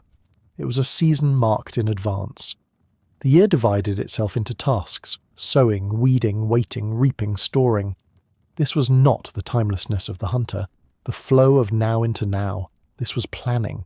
This was anticipation. And with it, the land began to hold memory differently. Before, a place was known by its trails, its waters, its game. Now, it was known by what grew there, not by chance, but by design. The ground became layered with intention. A slope remembered barley. A bend in the river recalled squash. Memory took root in furrows. Stories were told not just by stars or firelight, but by sprouts. And this shift, gradual as it was, carried enormous weight. Because to plant is also to settle, and to settle is to stay. And staying, however partial, however seasonal, changes everything. Relationships, roles, rituals. The wild is still near. But now the centre of life begins to tilt, ever so slightly, toward the planted, toward the patient, toward the slow wager of the seed. But even patience carries its own rhythm, one unlike any that had come before. The hunter's world was cyclical, a loop of return. The herd would pass again. The rains would fall, the berries would ripen in their time. It was not a future to control, but a pattern to rejoin, a memory of movement. But with seeds in the soil, time itself began to stretch and pull. It started to unspool. Planting does something strange to the human sense of time. It creates horizons that cannot be reached in a single glance. It invites abstraction. When you scatter grain, you're living for the version of yourself months away. Or perhaps for someone else entirely. A child, a community, a future you'll never see. Agriculture is a gamble on continuity. It assumes there will be a next season, and a next, and a next. This is no small shift, because it also implies something else: ownership, not just of the land, but of the future, of the harvest, of the risks and rewards. And slowly, among some groups, the open-handedness of the forager's feast begins to narrow. Surplus is stored, then protected, then measured, then perhaps, eventually, distributed differently. But in these early days it is still subtle. The old and the new live side by side. A band of gatherers may experiment with tending stands of wild barley in spring, then hunt red deer in fall. In Mesoamerica, groups return seasonally to spots where squash now grow more abundantly because of prior visits. The shift is not total. Not yet. It is a mingling, a long moment of in-between, and that in-between leaves its trace, not in written records, but in seeds and sediments, in carbon shadows from ancient hearths, in grooves worn into stones from grinding grain. From these fragments, we piece together a story of extraordinary slowness. Not the explosive transition that textbooks once imagined, but something quieter, messier, more human. It happened in pulses, in pockets, along riverbanks, in floodplains, on fertile terraces, where the land was generous and people had time to observe. It happened when weather was stable, when water was near, when animals were scarce, or too clever to hunt. And even then, not everyone chose this path. Across much of the world, for thousands of years, people remained mobile, fluid, unfixed. And yet, once begun, the seed's logic spreads. A little more grain, a little more certainty, a little more time staying in one place, more tools for harvesting, more structures to store. And slowly, the body shifts to match the new tempo. Bones adapt to grinding, teeth to softer diets, gut flora to new grains. Even sleep, it's thought, may have changed. Less tied to sunrise and more to scheduled labour. Because agriculture doesn't only alter the soil, it alters the self. It plants something in us. A new way of waiting, a new kind of imagining, a different shape of time, etched in furrow and flame. And with this new time came a new kind of relationship, not only with the land, but with the very idea of permanence. When you begin to cultivate, even a little, the landscape stops being a neutral canvas. It becomes known, named, and remembered. A grove of wild figs is no longer simply passed by, it is watched. A clearing where sorghum grows well becomes a place to return to, and eventually, to remain. You begin to mark the earth not just with footprints, but with intention. The wild world was full of stories, but they were told in movement. Now a new story begins, one tied to place, one rooted in the same soil season after season. This rooting had consequences beyond the practical. It shaped minds and myths, because to grow food is to live in a cycle of hope and uncertainty. Not everything will sprout, not every seed will survive. Storms come, frost bites. But when the seed does rise, when the stalk bends golden in the wind, it feels like something more than biology. It feels like faith answered. This is why, across early farming communities, we see the rise of symbols that echo germination, circles, spirals, pits carved into stone, fertility goddesses, figurines with swollen bellies and hands over hearts, not just representations of reproduction, but of repetition, of seasons that turn, of grain that dies and returns. Agriculture encouraged not only foresight but ritual. The act of planting, once a practical gesture, became sacred. Ceremonies were born around sowing and harvest, marking time not with the stars alone, but with the hand's work. The seed became a metaphor, a mystery, life from dust, return from loss. But alongside reverence, responsibility grew. When you scatter seed, you must tend, you must protect. Fences appear, first of brush, then of a wood. Boundaries once soft begin to harden. The field is not just space, it is investment. An investment asks for control. Gradually social roles shift. Those who once roamed together may now divide tasks. Some stay to guard, others move to gather. Gender roles become more fixed in some places, labour more specialised. Over generations, this quiet redistribution of time and energy begins to stratify communities. Some store more, some own more, others work more. Hierarchies take root in the soil beside the barley. But these are still early days. There are no empires yet, no palaces, no ploughs, just gardens and gathering places. Small huts clustered near river bends, hearths where firelight flickers on woven baskets of grain, fields watched by dogs, once wolves, who have chosen, like us, to stay. And in the spaces between tending and waiting, stories still rise like steam, stories of where the plants came from, of ancestors who taught which seed to save, of spirits in the soil, of songs that make the sprouts grow straighter. The myths shift, not because belief has changed, but because the world itself has. The divine now lives in furrows, in floods, in fruit. The sacred is rooted, the sacred is sown. And from those roots, a new kind of world slowly begins to unfold, one not defined by movement through space, but by dwelling in time. A child born into this world may never see the roaming herds or the ancient trails their ancestors once followed. Their stories begin not with the hunt, but with the harvest. Their year is not marked by where the stars rise over distant valleys, but by when the rains come to their field. What was once a relationship to land defined by listening and following becomes, gradually, one of shaping. The wild orchard is pruned, the stream is guided, the soil is broken and turned. Even the sun, once a constant companion in the open sky, becomes something watched with anxious care, its angles measured to determine planting days, its warmth interpreted as blessing or warning.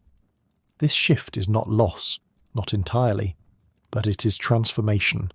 The people of this time, 10,000 years before the pyramids, still sing the old songs, still remember the wild roots, still walk lightly in many parts of the world, but a fracture has begun. A new track has been laid alongside the old, and where it leads is something no one yet knows. There are no cities, no kings. But the seed has been planted, literally and metaphorically, for what will come. Because agriculture is not just a way to feed more people, it's a way to imagine permanence, to imagine that this place, this patch of soil, will hold your children, that your hands, digging now, are shaping a world they will inherit. This is a kind of love, a deep patient love, but it is also a kind of risk. For what you tie yourself to, you must then defend. And so, the tension grows quietly under the surface. Settlement and surplus, ritual and hierarchy, belonging and boundary, all born from the simple act of tending a seed. And yet, even here in these early fields, there remains something ancient, something wild that has not been domesticated. The air still smells of wood smoke and loam. The silence between work is still filled with bird calls. The fire still holds the stories of ancestors. And the people still remember, not just with minds, but with bodies, what it is to move with the land, not just upon it. This, then, is the true meaning of the seed. It is not only the origin of agriculture, but the first sign of a deep cognitive turn, from wandering to waiting, from adapting to shaping, from living inside cycles to drawing lines toward futures, and so, in scattered clearings, on riversides and in hills, humanity begins to weave a new kind of time, a time that will one day build granaries and walls, temples and cities. But here, at the beginning, it is just a patch of green, a small harvest, a cautious joy. The fracture has opened, the seed is in the ground, and the earth is beginning to listen in a new way.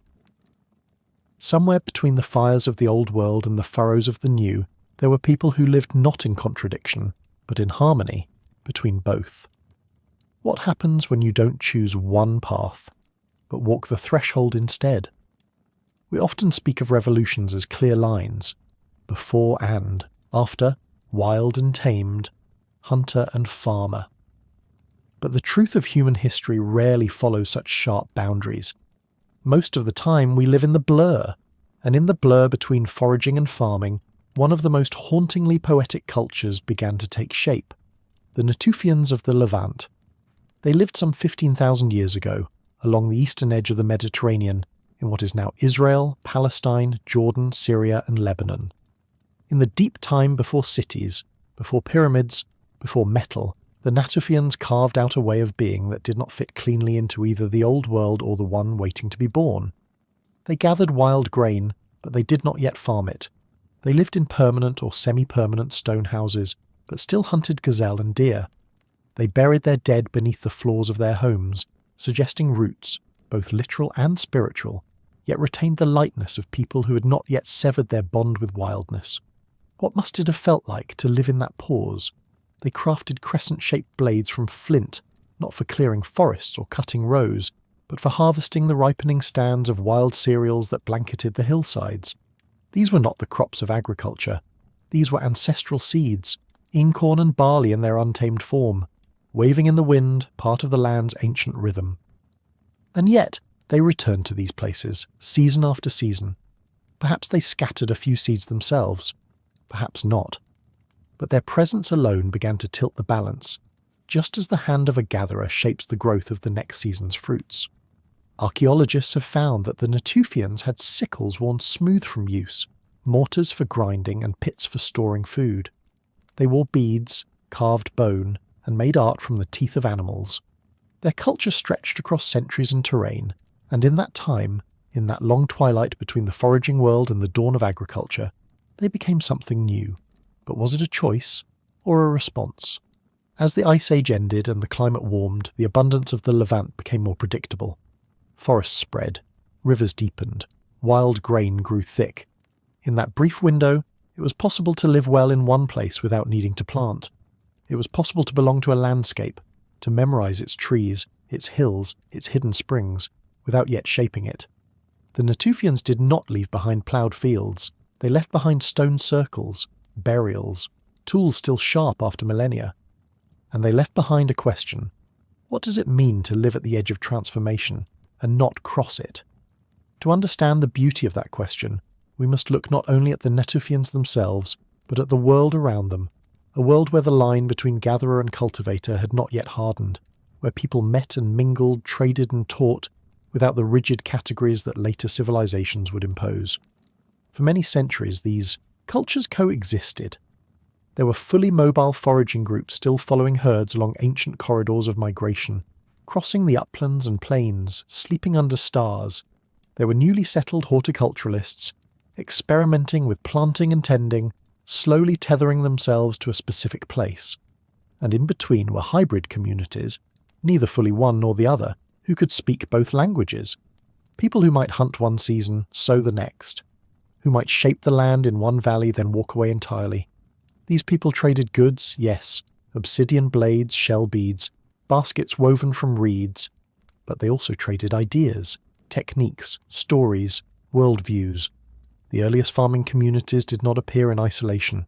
They were part of a web, an ecology of minds, learning from one another at the edges of their experience. In the Levant, evidence shows that Natufian communities interacted with more mobile groups from nearby drier regions. What passed between them? Seeds, certainly, but perhaps also songs, understandings of landscape, maybe even a whispered warning that permanence changes more than just where you sleep. Because while early cultivators gained reliability, they also accepted risk. Crops could fail. Stored grain could mould or be stolen. A settled life meant a smaller radius of movement, and with it, a narrower margin of error. Forager-horticulturalist interactions weren't unique to the Near East. Across the globe, similar dynamics played out, in the river valleys of China, in the hills of Mesoamerica, in the forests of New Guinea.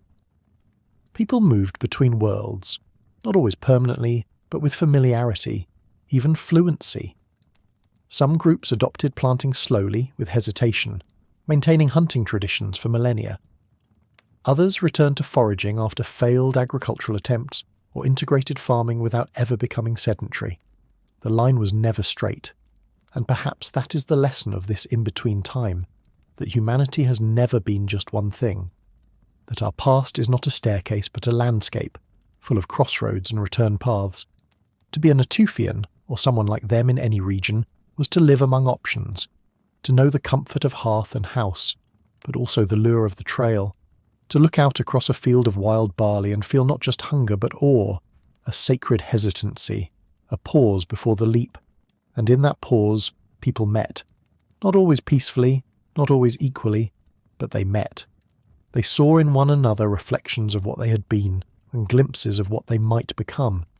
In the blur between these worlds, a new kind of culture began to emerge, 1 foot rooted, 1 foot wandering, one hand gathering, the other sowing. And in this delicate balance, something extraordinary unfolded. Not just a transformation of tools or dwellings, but of society itself. As people began to stay longer in one place, even if not permanently, relationships started to shift. The rhythms of daily life, once governed by movement and immediate need, became intertwined with cycles of anticipation and return. Among semi-sedentary groups like the Natufians, archaeological evidence suggests the rise of more formalized social roles. Some individuals may have tended the same plots of wild grain year after year. Others might have specialized in tool-making or in weaving baskets for storage. Still others may have been caretakers of the dead, keepers of ritual, storytellers who remembered the seasons and knew when to prepare for leaner times. Burials from this period are particularly telling. At sites like Ain Malaha, graves were dug beneath house floors, a symbolic merging of the living and the ancestral. Some graves contained individuals adorned with shell necklaces, dog companions, or tools of high craftsmanship. These gestures point to emerging social complexity. Perhaps status, perhaps inherited memory, perhaps a beginning of hierarchy or of something more subtle. The sense that life was not just about surviving the world, but about meaningfully dwelling in it. And in these same places the first signs of architectural permanence appear. Round stone structures, partially sunken into the earth, with hearths at the centre. These homes were not just shelters from the cold, they were gathering points, spatial anchors in an otherwise fluid existence. To enter them was to return, not just physically but spiritually. The hearth became a marker of identity. This is where we come back to. This is where we belong. And yet belonging carried new challenges. Staying longer in one place meant relying more on local resources, and reliance created risk. Food security, once distributed across vast territories, now hinged more closely on local conditions. A drought could devastate a community. An unexpected frost might mean months of hunger. The advantage of mobility had always been flexibility. The advantage of sedentism was familiarity. But as groups became more familiar with one place, they also became more vulnerable to its changes. To mitigate these risks, early communities began to explore new strategies. Some built granaries, small elevated structures to store surplus grain. Others expanded their diets to include cultivated legumes or managed tree crops. Still others deepened their ties to nearby foragers, forging trade relationships that offered mutual benefit. Wild meat for stored grain, stone blades for woven mats, news from the hills for pottery from the plain. These exchanges were not transactional in the modern sense. They were rooted in trust, in ritual, in kinship. A shared meal, a shared song, a shared tool. The web of human connection, once stretched across landscapes by movement, was now woven into place. In these spaces, these thresholds, humanity was beginning to dream of both freedom and permanence, not as opposites, but as companions. And it is here, in this quiet fusion of ways, that we glimpse something often missing from grand historical narratives, the possibility that change doesn't always arrive as rupture. Sometimes it arrives as layering, as a coexistence of truths, as people choosing again and again to live in tension with the old and the new, because both still offer meaning. The Natufians, and others like them, weren't caught in a trap between worlds. They were artists of the in-between. They painted their lives with tools that came from hunting and gathering, but shaped their days with the gentle repetition of tending and return. They knew how to stalk a gazelle, and they knew how to winnow seeds. They honoured ancestors in the floors of their homes, and honoured animals in the decoration of their graves. And that tension, between stillness and movement, between security and exposure, gave rise to some of the earliest cultural expressions that seem deeply familiar to us now.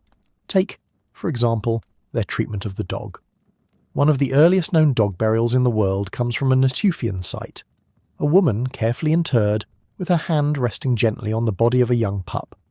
Not a wild wolf, not prey, a companion. This was not just a utilitarian alliance, it was emotional, symbolic, intimate. The kind of bond that only forms when humans begin to settle long enough to share lives with other creatures. Domestication, not only of plants but of animals, begins in this liminal space, not through force but through proximity, through familiarity. Wolves lingered near campsites drawn by scraps. The less aggressive ones were tolerated, then welcomed. Puppies were raised among children. Over generations, trust replaced distance. And it wasn't just wolves. Goats, pigs, and sheep would follow, chickens eventually. But at first it was the dog, a mirror of ourselves, agile, social, clever, willing to walk beside us whether we wandered or stayed. The blurred edge of the forager-farmer world was fertile ground not only for innovation, but for empathy. When life is neither too rigid nor too chaotic, there is room for creativity, for experimentation, for learning. This is also when we begin to see signs of planning, not just for the seasons ahead, but for lives beyond the individual. In semi-sedentary communities, the care for elders becomes visible in the archaeological record. Healed fractures, toothless jaws with evidence of extended survival. These weren't people cast aside once they could no longer hunt or gather. They were kept close, sheltered, fed. This too is a kind of social farming, cultivating not just food but continuity. In living between worlds, humans became something more than survivalists. They became stewards of each other, of animals, of stories, and of the land. Not yet bound by empire or agriculture, but no longer untouched by permanence, they stood with one hand in the soil and one hand still open to the wind. And that may be the most human posture of all, the gesture of the threshold. Not quite rooted, not quite free, but fully alive to the possibilities of both. In this in-between era, the future was not yet decided. Agriculture was not inevitable. Some communities would return to the wild ways after generations of planting. Others would double down and settle more deeply. Some would adopt farming only partially, keeping the hunt and the gather alongside the sow and the reap. The future was still plural. Even in regions where early cultivation began to take hold, the Fertile Crescent, the Yangtze Basin, the highlands of Mesoamerica, these weren't single events, but slow drifts. Over centuries, and in many cases millennia, farming would gradually deepen its roots. But for a long time it lived side by side with other ways of knowing, not replacing them, but touching them. And in those places of contact, a great deal of humanity's creative energy was born. Because boundaries, as much as they can divide, are also places of vision.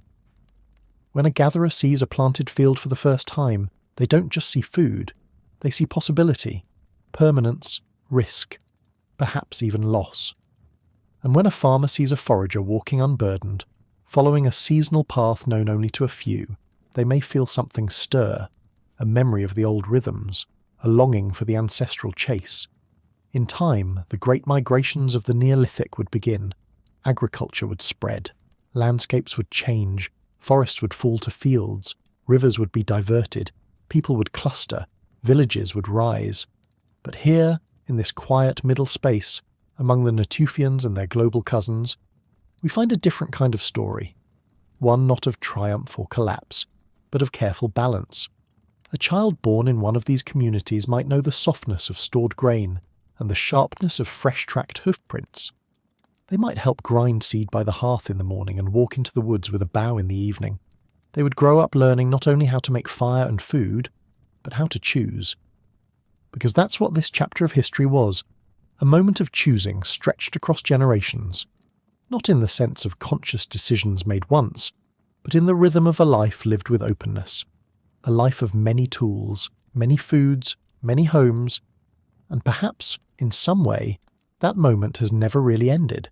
Even now, in our cities and suburbs, there are those who hear the call of both worlds, who tend gardens not just for food, but for memory, who walk the edges of wild places not just for escape, but for reconnection, who wonder what was lost and what might still be found. The Natufians may be gone, but their way of being, neither here nor there but both, lingers in us, in the dream of firelight and furrows, in the silence of stone tools kept long after their use, in the simple act of pausing before we step forward and asking, which world do we come from, and which world are we choosing to create? Time. 10.0s. There were no pyramids, no ziggurats, no city walls. No kings ruled, no scribes wrote, and yet, 10,000 years before pharaohs and empires, a circle of stone rose on a hill in what we now call southeastern Turkey. It is silent now, but it speaks. And what it whispers has the power to rewrite the story of civilization. What happens when architecture appears before agriculture? When monuments rise from the hands of hunter-gatherers? When people who owned no land, built no towns and planted no crops carve stone pillars taller than a man, heavier than a car, into sacred shapes and arrange them in circles? How do we reconcile that with everything we thought we knew? The place is called Göbekli Tepe. The name means potbelly hill, but beneath that gentle swell of earth lies something astonishing. The oldest known monumental architecture ever discovered. Not a city in the conventional sense, not a village or a temple in any tradition we recognise, but a gathering place, a statement, a breath of intention etched in stone by hands we will never know. 12,000 years ago, thousands of years before Stonehenge, before Sumer, before writing, people dragged massive limestone slabs across the hill, lifted them into sockets carved from bedrock, and inscribed them with animals, symbols, and shapes that pulse with meaning even now. Foxes, scorpions, snakes, vultures, creatures of death and hunger, but also of the sacred. The site is a symphony of carved stone layered across centuries, and it was built by people who had no cities, no states, no grain-based economy to anchor them in place. It should not exist. And yet, it does. What must it have felt like to stand among those towering pillars beneath the arc of stars, hearing the low chant of voices in a language lost to time? Did they believe the animals they carved were spirits, ancestors, gods, or something older still, forces that were never human to begin with, but shaped the world as surely as ice and fire? Göbekli Tepe defies categories. It is a temple built before towns. It is complexity without hierarchy. It is architecture without agriculture, though just barely. Recent excavations show that its builders may have been on the cusp of cultivating wild grain, experimenting with rye and einkorn in nearby valleys. But they were not yet farmers. They were still moving, still gathering, still hunting in the scrubby hills and fertile plains. So what drove them to stay long enough to raise stone? The answer may lie not in what they needed, but in what they believed. These monuments were not shelters, they were not homes. They were places of gathering, of ritual, of memory. The circles are too large, and the work too extensive to suggest casual use. This was coordinated, organised, it required vision. And vision, when shared, becomes something more. It becomes culture. How do you build a monument when you have no leader, no central authority, no blueprint? You build it with myth. You build it with meaning. You build it because the world you live in is full of unseen forces, and you want to honour them, or appease them, or simply stand in awe beneath their gaze. Göbekli Tepe was not the only such place, but it is the clearest whisper from that forgotten age. A reminder that long before cities rose, humans were already building spaces meant for something more than survival. They were building meaning. And they did so with astonishing intentionality. The great T-shaped pillars that dominate the site are not random. They are arranged in circular enclosures, each with two massive central monoliths facing one another like old companions or cosmic twins. These central pillars may have represented beings, perhaps ancestors, perhaps spirits, perhaps gods. Their broad sides are carved with belts, loincloths and hands, suggesting that they are anthropomorphic, yet unmistakably otherworldly. They are not portraits, they are presences. Around them, smaller pillars create a ring, each also carved with animals and symbols. To walk into such a space would have felt like stepping into the world behind the world, a stone boundary between the mortal and the mythic. The people who built Göbekli Tepe did not live there, but they returned again and again across centuries, rebuilding, adding layers, burying the old circles and raising new ones. This suggests generational memory, ritual continuity, and a long tradition of pilgrimage. But pilgrimage requires people, hundreds of people, people who must be gathered, fed, motivated. And here is where the invisible city begins to form in our minds. Imagine the landscape on the days of gathering, tents and lean-tos clustered around the hill, fires burning in the night, their smoke rising like offerings, hunters returning with gazelle and aurochs, children running among the stones, elders telling stories of the first circle, the first carving, the first gathering, drums echoing across the valley, flutes carved from bone, the scent of roasted meat drifting over limestone, a city. Not of walls, but of presence. Not of settlers, but of pilgrims. Not of permanence, but of return. This is why archaeologists sometimes call Göbekli Tepe a ceremonial centre, but even that phrase feels too small. It was a spiritual magnet drawing people from across the region, a lighthouse of stone in a world without borders, guiding communities who still lived lightly on the land. And yet the architecture tells us something important. Hunter-gatherers were capable of large-scale coordination. They did not need agriculture to organise labour. They did not need kings to inspire devotion. They did not need writing to pass down plans or rituals.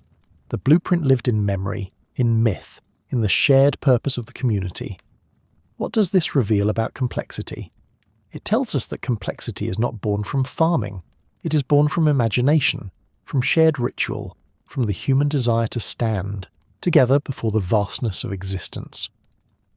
When we think of early humans, we often imagine small bands scattered across the landscape, focused solely on survival. But sites like Göbekli Tepe suggest something entirely different. People who gathered in large numbers not because they needed to, but because they wanted to, because something called them, something bigger than food or safety, a story, a spirit, a celebration, a mystery. The pillars remain silent, but their silence is eloquent. It tells us that the first monumental architecture humanity ever built was not for rulers, nor for storage, nor for defence. It was for wonder. And perhaps that is what makes Göbekli Tepe and its kin so radical. They are not cities in the way we have come to define them. There are no streets, no courtyards, no evidence of permanent residences or bureaucracies. Yet something essential about human complexity blooms in these spaces. They are invisible cities, real but immaterial in purpose, less a place to live than a place to feel. The absence of typical urban features is not a flaw in the archaeological record. It is a signal. These were not settlements, but sanctuaries. Their builders were not ruled by kings or priests. Their societies, as best we can tell, had no rigid hierarchy, and yet they coordinated immense labour. They aligned stones with stellar patterns. They carved images from memory and myth that echo the unconscious dreams of a species awakening to its own symbolic power. Hunter-gatherer architecture existed, but it was different in kind, not just in scale. Unlike later urban structures meant to dominate or enclose, early monumental spaces were often liminal, temporary, emergent. They came alive during certain times, seasonal rituals, solstices, animal migrations, and then they were quiet again. These were places where the boundary between human and animal, earth and sky, life and death grew thin, places of transformation. The architecture itself reinforces this idea. Many of the enclosures at Göbekli Tepe are buried, on purpose. The builders filled them in after use, layer upon layer. This was not abandonment, it was ritual closure, a ceremonial ending. The circles were not merely constructed, they were retired, like honoured elders, their memory folded into the earth. We see this pattern elsewhere too, at sites like Karahan Tepe and Nevalachori, roughly contemporary with Göbekli Tepe. Similar motifs emerge. Carved human forms, hidden chambers, vertical shafts. The emphasis is not on shelter or storage, but on symbol. These were not homes, they were thresholds. In this way, we're reminded that architecture does not begin with utility. It begins with the sacred. The earliest walls were not for keeping danger out, they were for keeping meaning in. And while these spaces appear monumental to us now, they may not have been perceived as large in their own time. What mattered wasn't size, but significance. The effort to raise a pillar wasn't only physical, it was relational. To carve a creature into stone was to enter into dialogue with it. To inscribe a snake or a crane or a lion was to invite it to dwell there, alongside the people, within the very bones of the earth. What is most striking about these spaces is their ambiguity. They resist neat interpretation. They do not offer clear answers. Instead, they open questions. What did it mean to gather here? What stories were told under the stars? What did these stones mean to those who shaped them? If we listen carefully, the stones might answer, not with words, but with a feeling, a quiet gravity, a presence that says, "You're not the first to wonder." And this perhaps is the heart of the mystery. These places were not designed to instruct or to record. They were not libraries or archives in the way we know them. Yet they carry memory. They carry the emotional weight of 1,000 gatherings, 1,000 voices lifted into wind and firelight. Göbekli Tepe was a city, not of stone and streets, but of consciousness. To understand this, we have to let go of the modern assumption that structure always serves a function. These monuments weren't functional in any pragmatic sense. They didn't provide food or protection or power. Instead, they did something more elusive and perhaps more essential. They created meaning. In many indigenous and animist cultures today, sacred places aren't defined by walls but by relationships between people and land, people and animals, people and ancestors. A sacred grove, a hilltop, a cave, a bend in the river. What makes it sacred is not permanence, but presence. Not control, but connection. Göbekli Tepe and its contemporaries seem to resonate with that same frequency.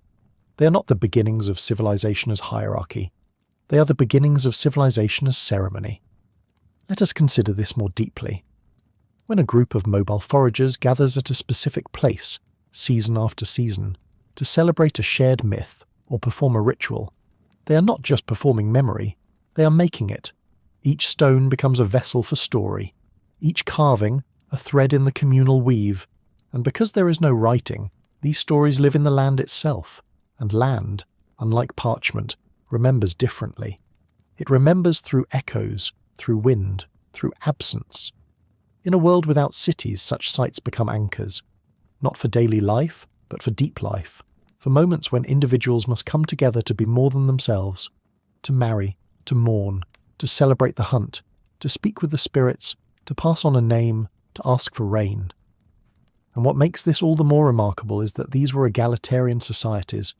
There was no king commanding the hill to be built, no caste of specialists. The people who carved these stones likely also carried them.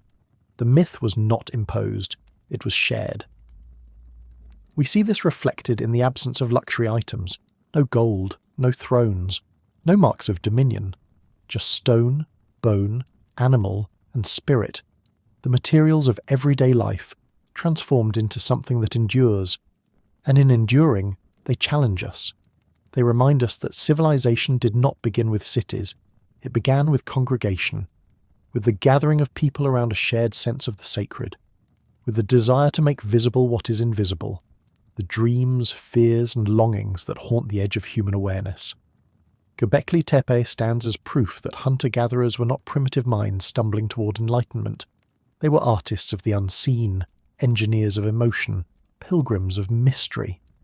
And their legacy is not merely the stones they raised, but the questions they left behind. Questions that still ripple through our understanding of what a civilization is and what it could be. When we peel back the layers of dust and time from Göbekli Tepe, what we find is not the origin of cities in the traditional sense. What we find is something older, something quieter, and perhaps more profound. A place where humans first practiced the art of gathering around the unknown. This, in many ways, is what makes Göbekli Tepe a city of absence. There are no hearths, no homes, no refuse heaps from daily life, yet it pulses with human presence. Its builders chose to raise a structure not for living, but for reminding, a place where generations could return to encounter the story of themselves.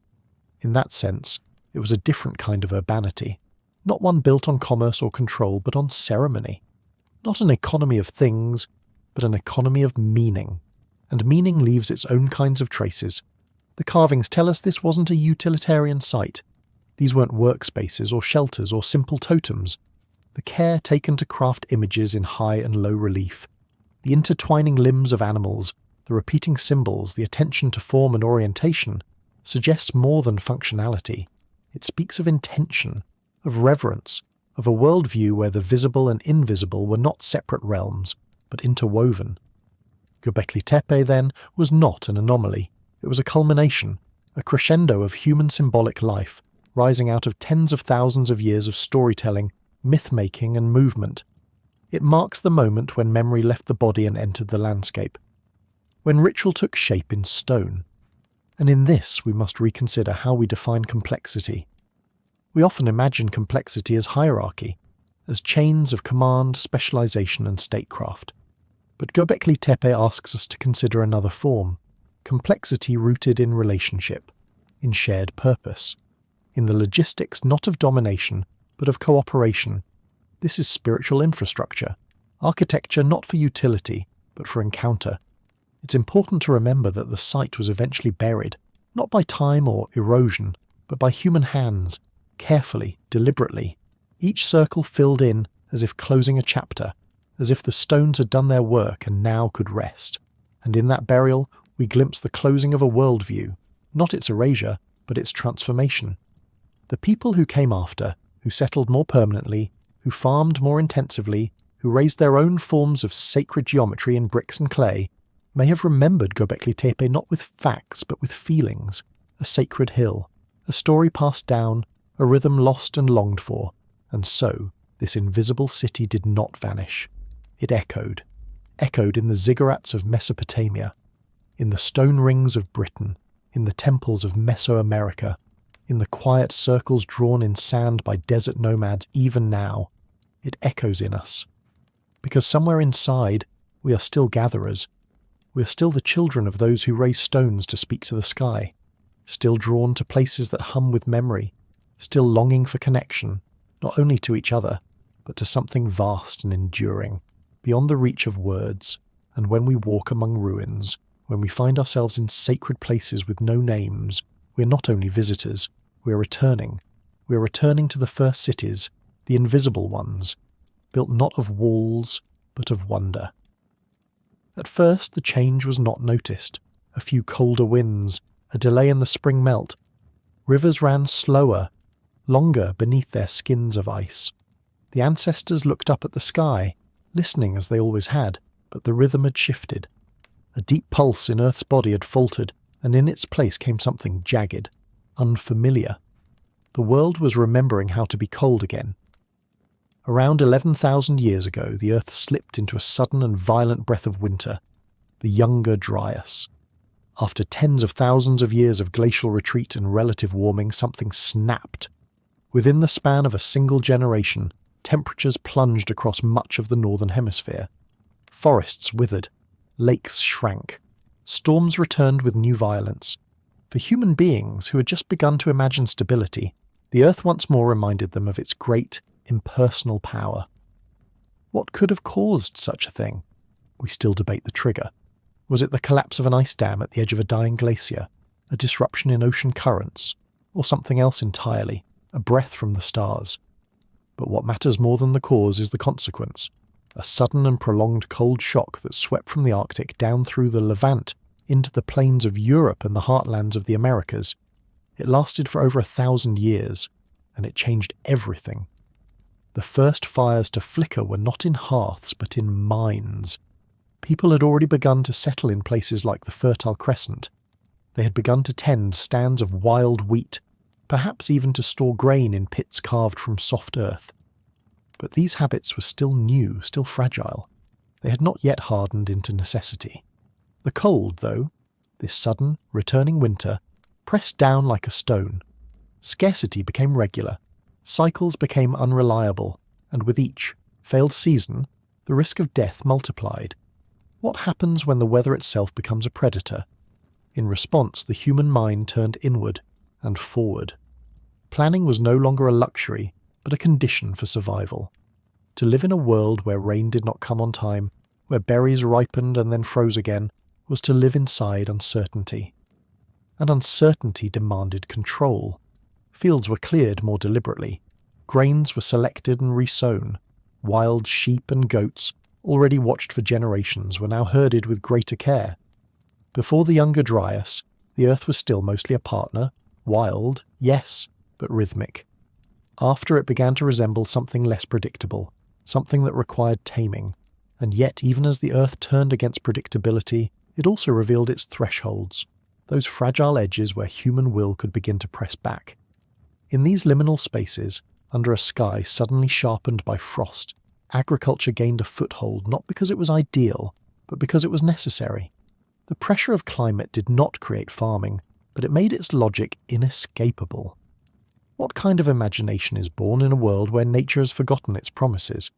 It is an imagination bent toward foresight, toward preparation, toward the dream of permanence. The cold had not just frozen the land, It had cracked the continuity of ancestral memory. The stories that once guided migrations, tales of when the salmon returned, when the rains would come, when the reindeer crossed, no longer held. The stars remained, but the rhythms they governed below were slipping out of step. The earth had introduced a new kind of silence, and in that silence, humans began to talk to themselves in new ways. Storage pits began to appear more frequently, dug deeper, sealed more tightly. Food that had once been shared freely among small bands was now hoarded, measured, guarded. Where abundance once encouraged generosity, scarcity bred strategy. The granaries of the Levant, simple though they were, signalled more than a technological advance. They marked a psychological one. They were futures made solid, hope buried in the ground. But with storage came something else. Territory. A pit of grain is not just food, it is investment. It is labour distilled into calories across seasons. And when food becomes fixed in place, so too do the people who depend on it.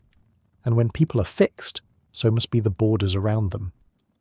We begin to see signs of increased territorial behaviour during the Younger Dryas.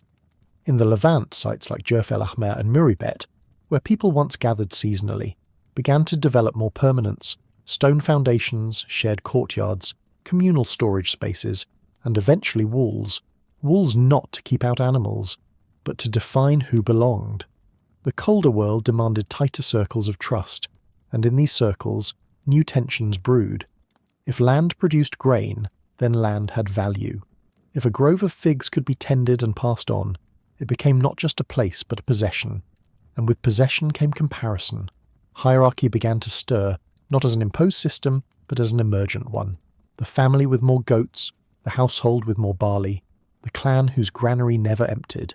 Inequality, once a flickering shadow on the edges of nomadic life, began to take shape, and with it, a new kind of anxiety. Not only about nature, but about one another. We tend to think of anxiety as a modern affliction.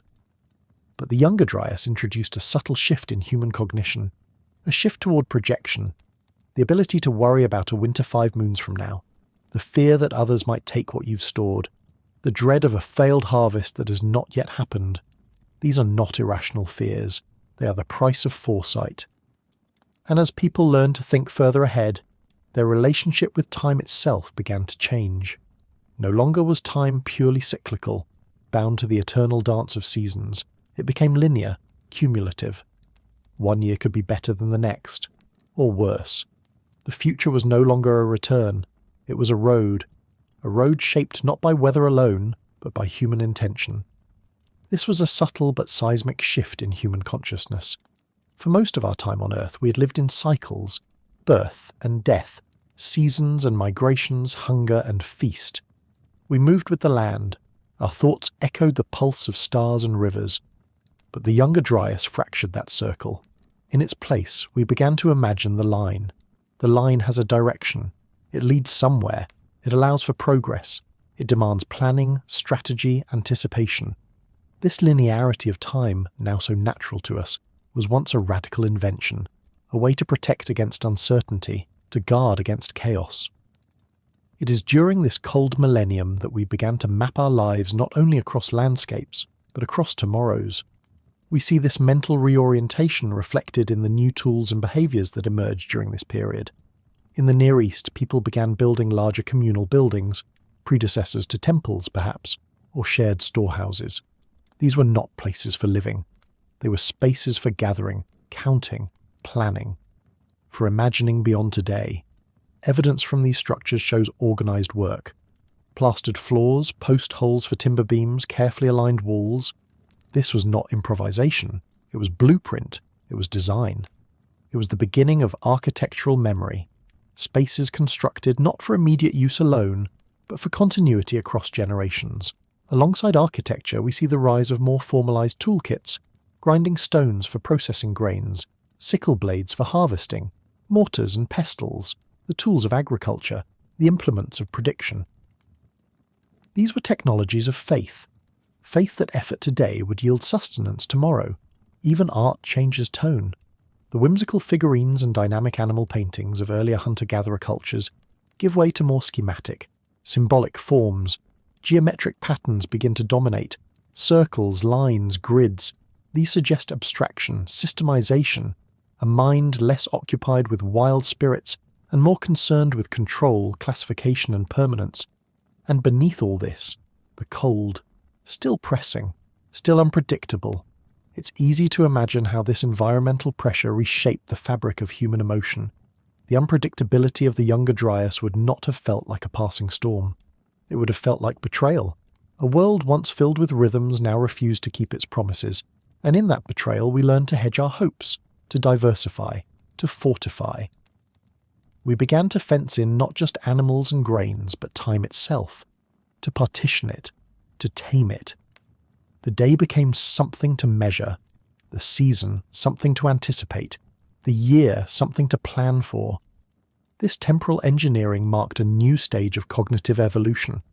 It was no longer enough to live with nature, we had to live ahead of it. And the mind, once filled with myth and motion, now carried maps of imagined tomorrows. Some glittered with the promise of abundance, others echoed with the fear of famine.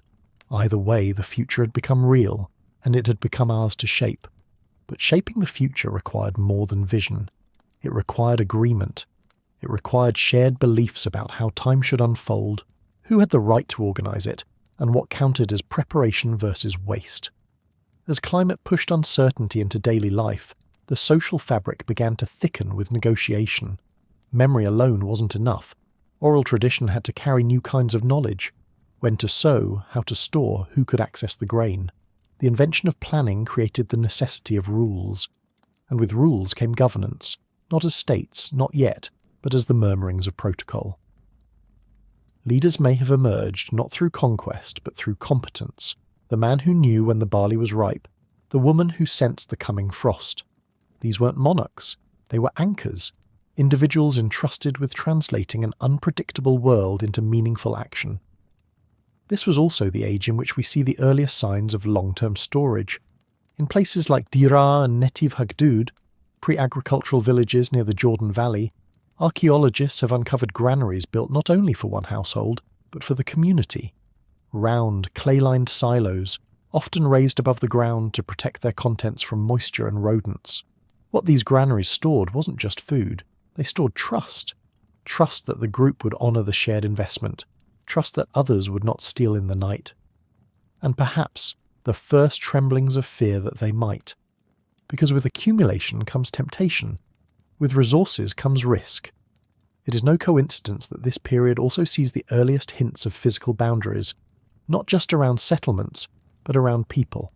Jewellery becomes more standardised, bodies are buried, with more distinct items, perhaps reflecting social identity, status or group affiliation.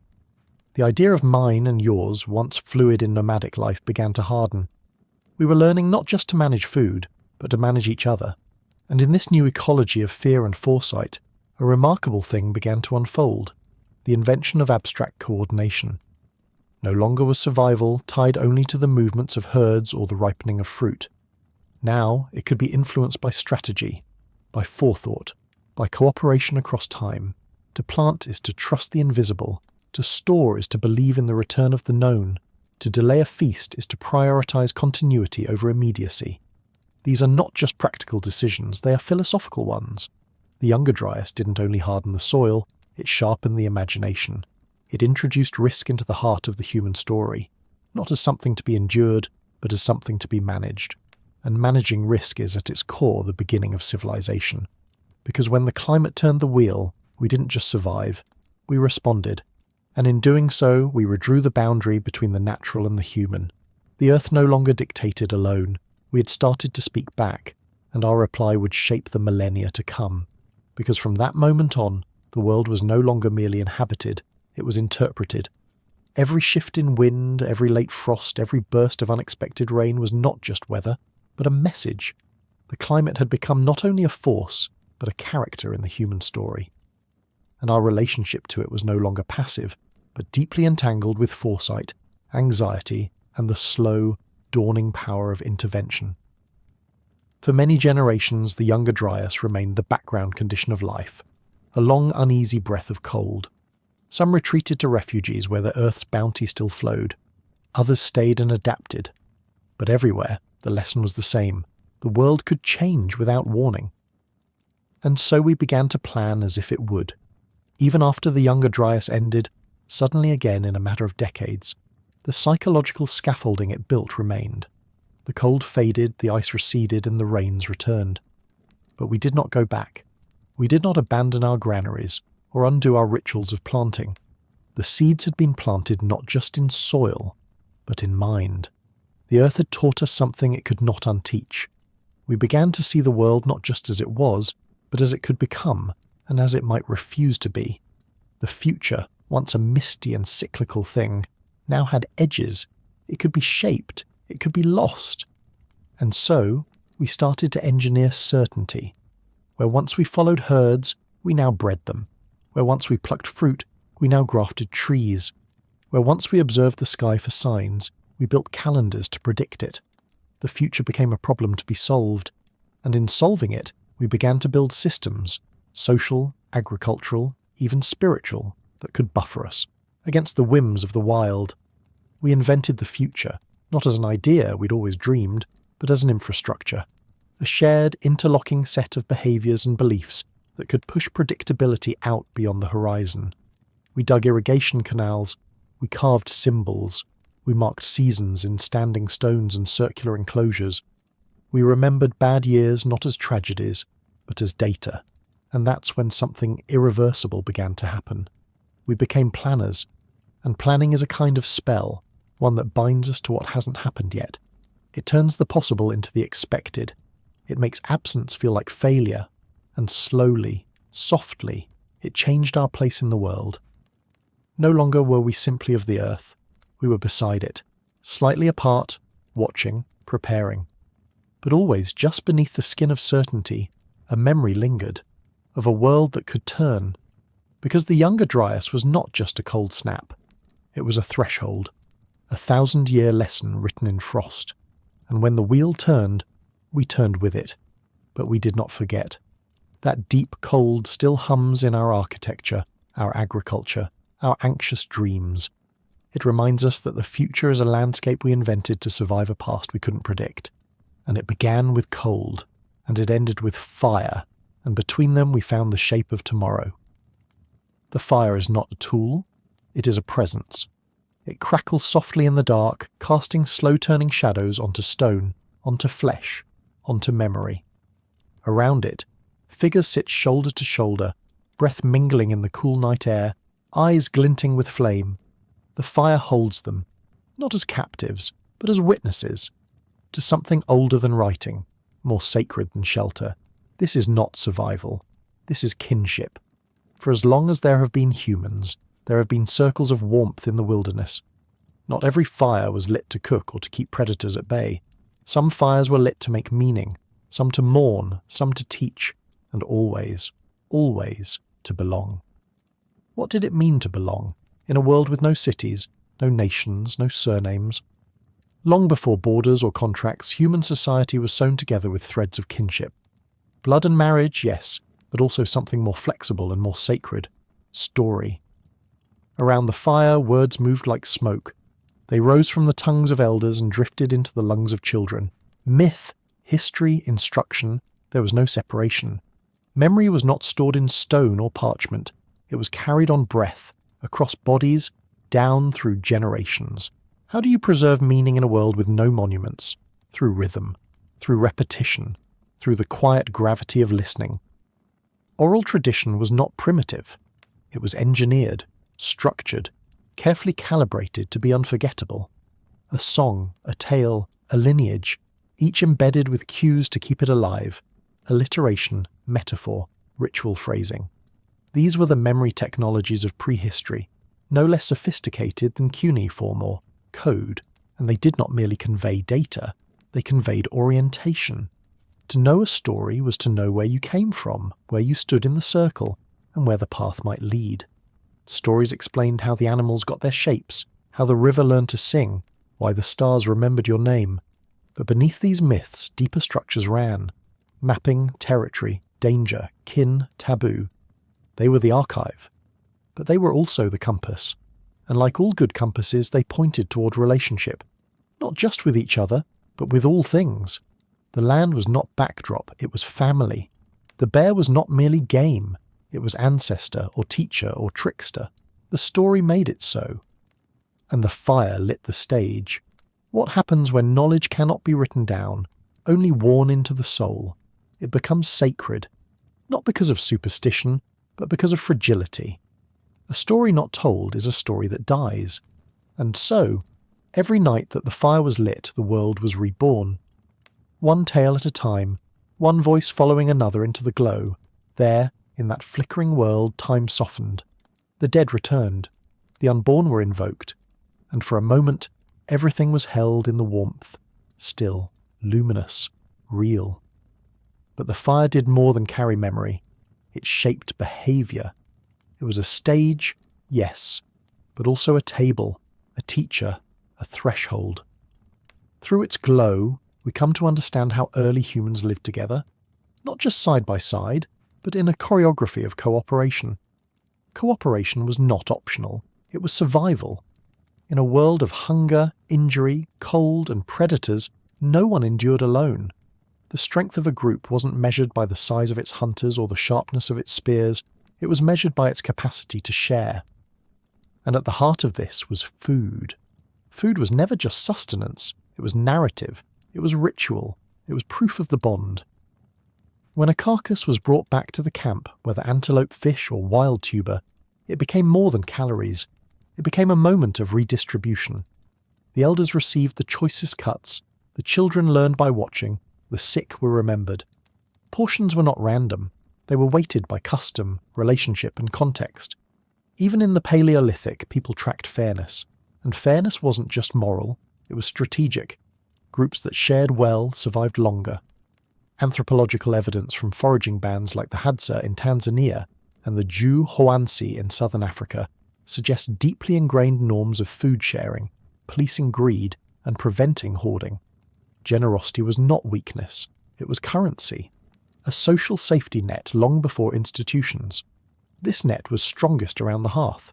Because the hearth, central in both space and spirit, was more than a fire pit. It was the gravitational core of human life. Meals happened here, conversations bloomed here, disputes cooled here.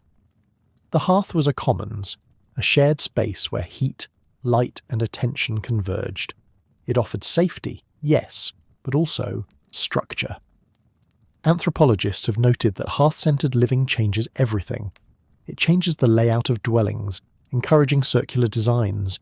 It changes schedules, creating times for gathering after the day's foraging or hunting. It changes language itself, fostering storytelling as a central social activity, a way of syncing minds under the same glow. And perhaps most of all, it changes children. For young ones, the hearth was both school and sanctuary. Here, they learned not through lectures, but through presence. They watched how meat was cut, how tools were repaired, how stories were told. They learned how to read a face in firelight, how to wait their turn, how to hear what was not said. Around the hearth, culture moved without effort, from hand to hand, from eye to gesture, from silence to word. This was learning as osmosis, as rhythm. No chalkboards, no classrooms, just closeness. And it's worth noting, this was not a world of isolation or nuclear families. Bands were extended, intergenerational dynamic. Grandparents, cousins, in-laws, allies, all woven together by ritual and role. Relationships were not rigidly defined, but they were deeply felt. Kinship in these worlds was not always about blood, it was about belonging, and that belonging was renewed each night in the fire's golden breath. Here, in the hush between embers, intimacy found its form.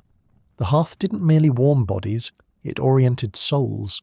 To sit near the flame was to sit near the pulse of the group. And with each telling of a story, each shared bowl, each look held a moment too long in flickering light, bonds were shaped that could outlast hardship, famine, even exile.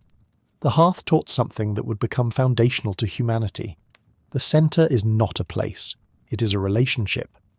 Even in nomadic groups where people moved often, the hearth was recreated again and again, not because it was tied to land, but because it was tied to us.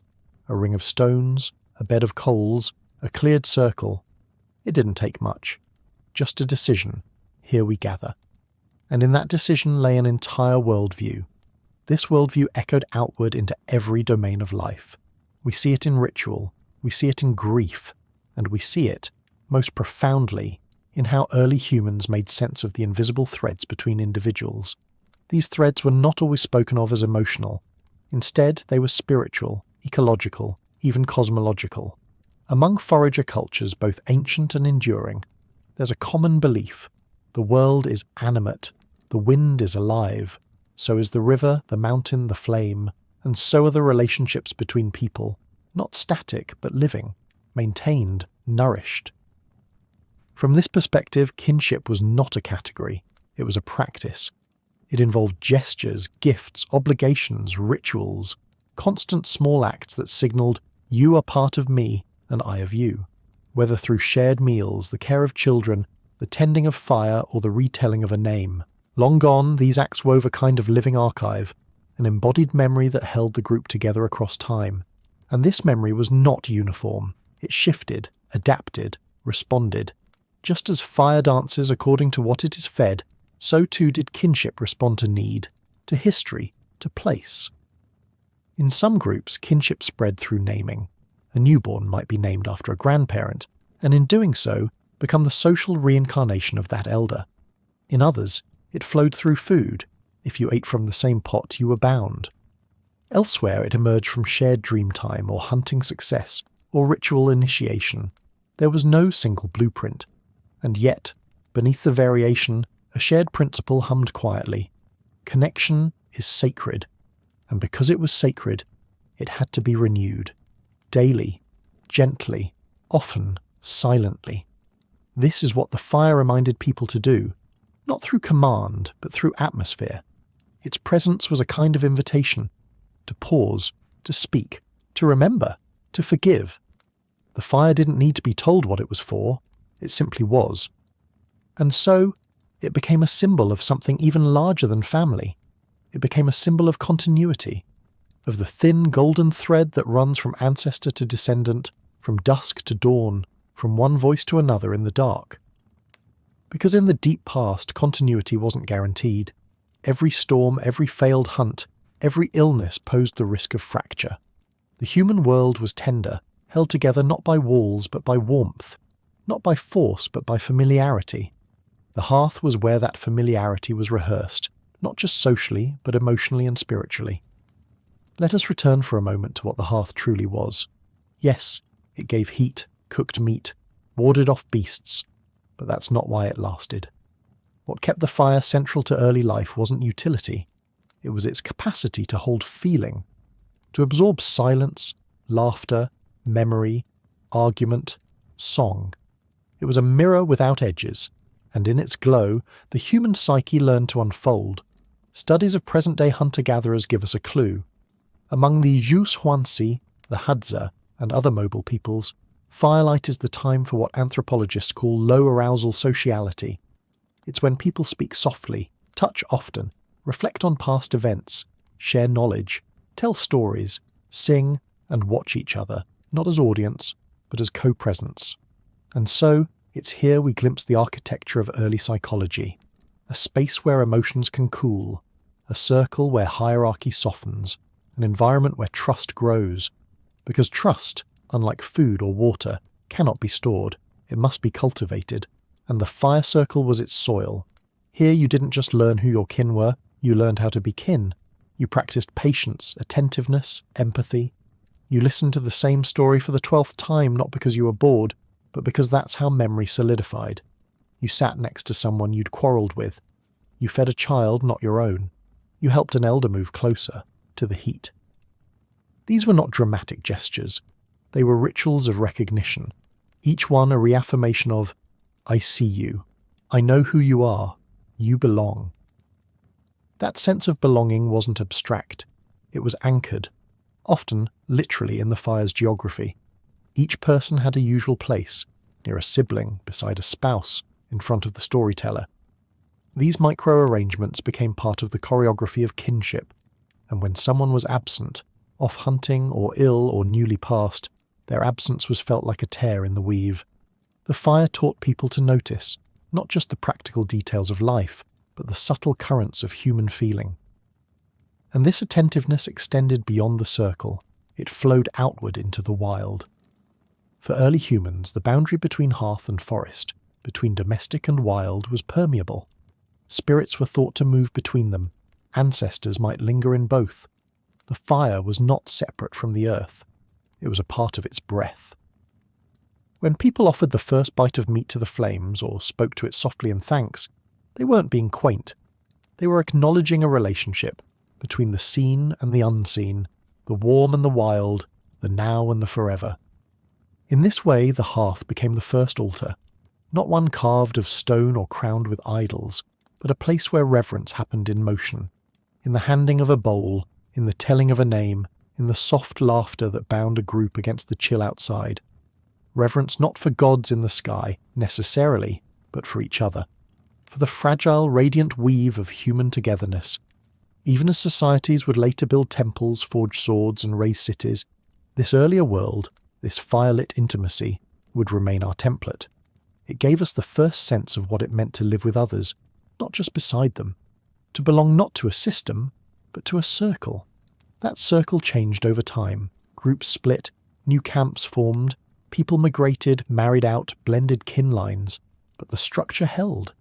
And remarkably, echoes of it survive even now, in the rhythms of dinner tables, campgrounds, community gatherings, in the instinct to sit facing one another when we want to share something real, in our stories, in our silences. There is something ancient in the simple act of gathering at dusk.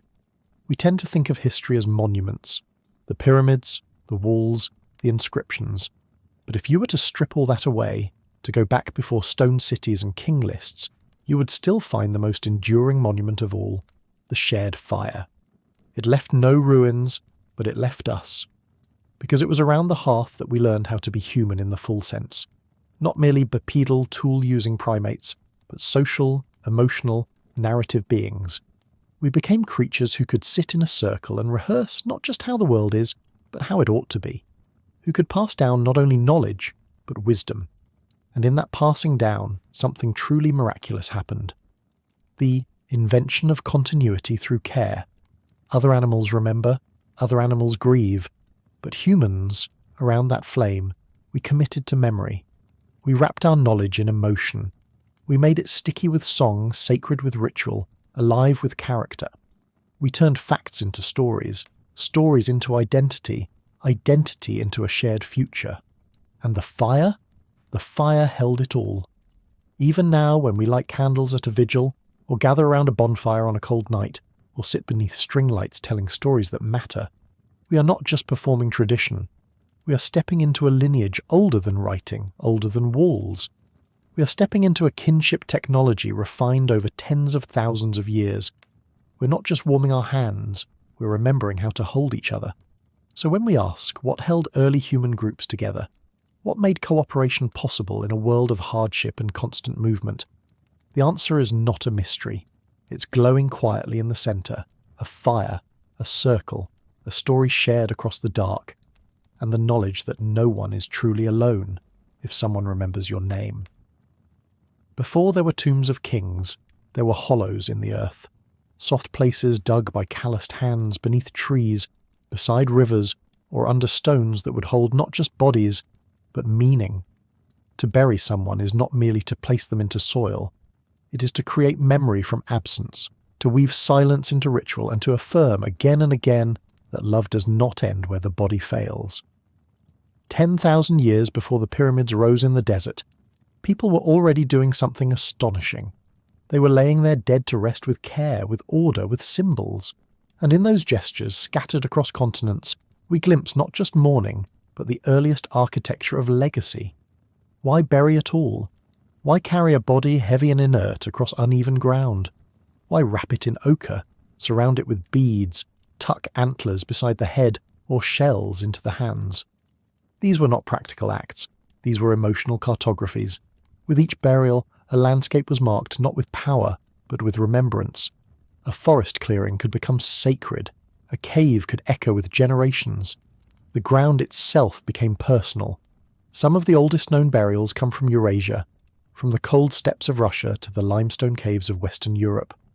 In Sungir, a child was laid to rest with over 5,000 ivory beads sewn into clothing that must have taken hundreds of hours to make. Who was this child? Not a ruler, not a priest, simply beloved. What does it mean when a society devotes such labour to the body of one who cannot repay it?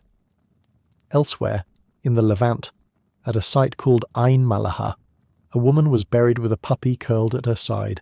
Her hand rests on its body. Frozen in time, their pose is not grand, but it is intimate. It tells us something stories cannot, that affection crosses species, that companionship was already part of the human story, that even in death, love was not surrendered. In the Americas, long before cities rose, burials left messages for the future. At Windover, in present-day Florida, bodies were laid in a peat bog, preserved so well that their brains were still intact after thousands of years. They were wrapped in woven cloths, their faces turned east. Some held tools, others beads. All were placed with intention. Again, the same pattern appears. Ritual, not disposal. Identity, not erasure. What drives this impulse? What whisper in the back of the mind tells us that the dead matter, not just biologically but spiritually, socially? Perhaps it is because to bury someone is to defy impermanence. It is to say, you were here, and perhaps more than that, you're still with us in some way. Is this where the earliest faiths began? Not with gods in the sky, but with the unshakable presence of those who once sat beside us. What happens to a people when they begin to mourn with ceremony? What changes when memory is no longer held in words alone, but etched into the land itself? It is in these burial grounds, quiet, concealed, resilient, that we first glimpse the deep roots of belief. Belief not as doctrine, but as feeling made durable. The arrangement of bones, the choice of grave goods, the direction of a body's orientation, these were not random. They formed a grammar of loss, encoded in gesture. Across vast distances and cultural divides, certain motifs echo one another. Ochre-stained bodies, beads, carved figurines, careful postures. It is as if, across the ancient world, people were beginning to craft a common response to death. Not to erase it, but to make sense of it. Consider the red ochre, found smeared over the bones of the dead from Europe to Africa to Australia. This powdered iron oxide was not used casually. Its crimson hue, resembling blood, birth, renewal, was a pigment of symbolic gravity. To cover the dead in it was perhaps to symbolically return them to the womb of the earth, or to mark them for a journey elsewhere. No one wrote these meanings down, but they pulse through the practice like a heartbeat under soil. Grave goods, too, tell stories without needing language.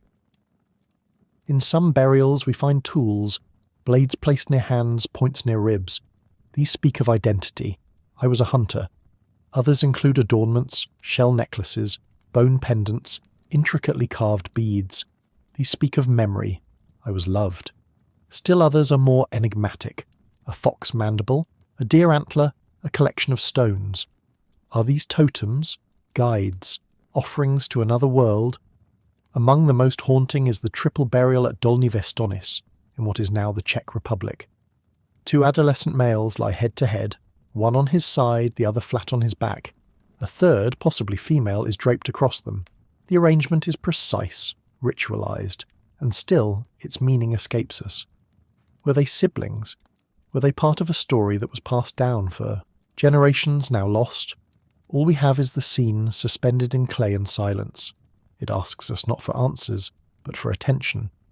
We do not always understand what these graves meant, but we can feel what they meant. There is something unmistakably human in the way a body is turned to face the sunrise, in the way a mother is buried with a child curled into her side, in the way a tool is placed lovingly at someone's feet as if they might rise and use it again. And then something shifts. In some graves we begin to notice disparity. Some individuals are buried with richness, tools, ornaments, even animal remains. Others nearby lie in silence, with no adornment.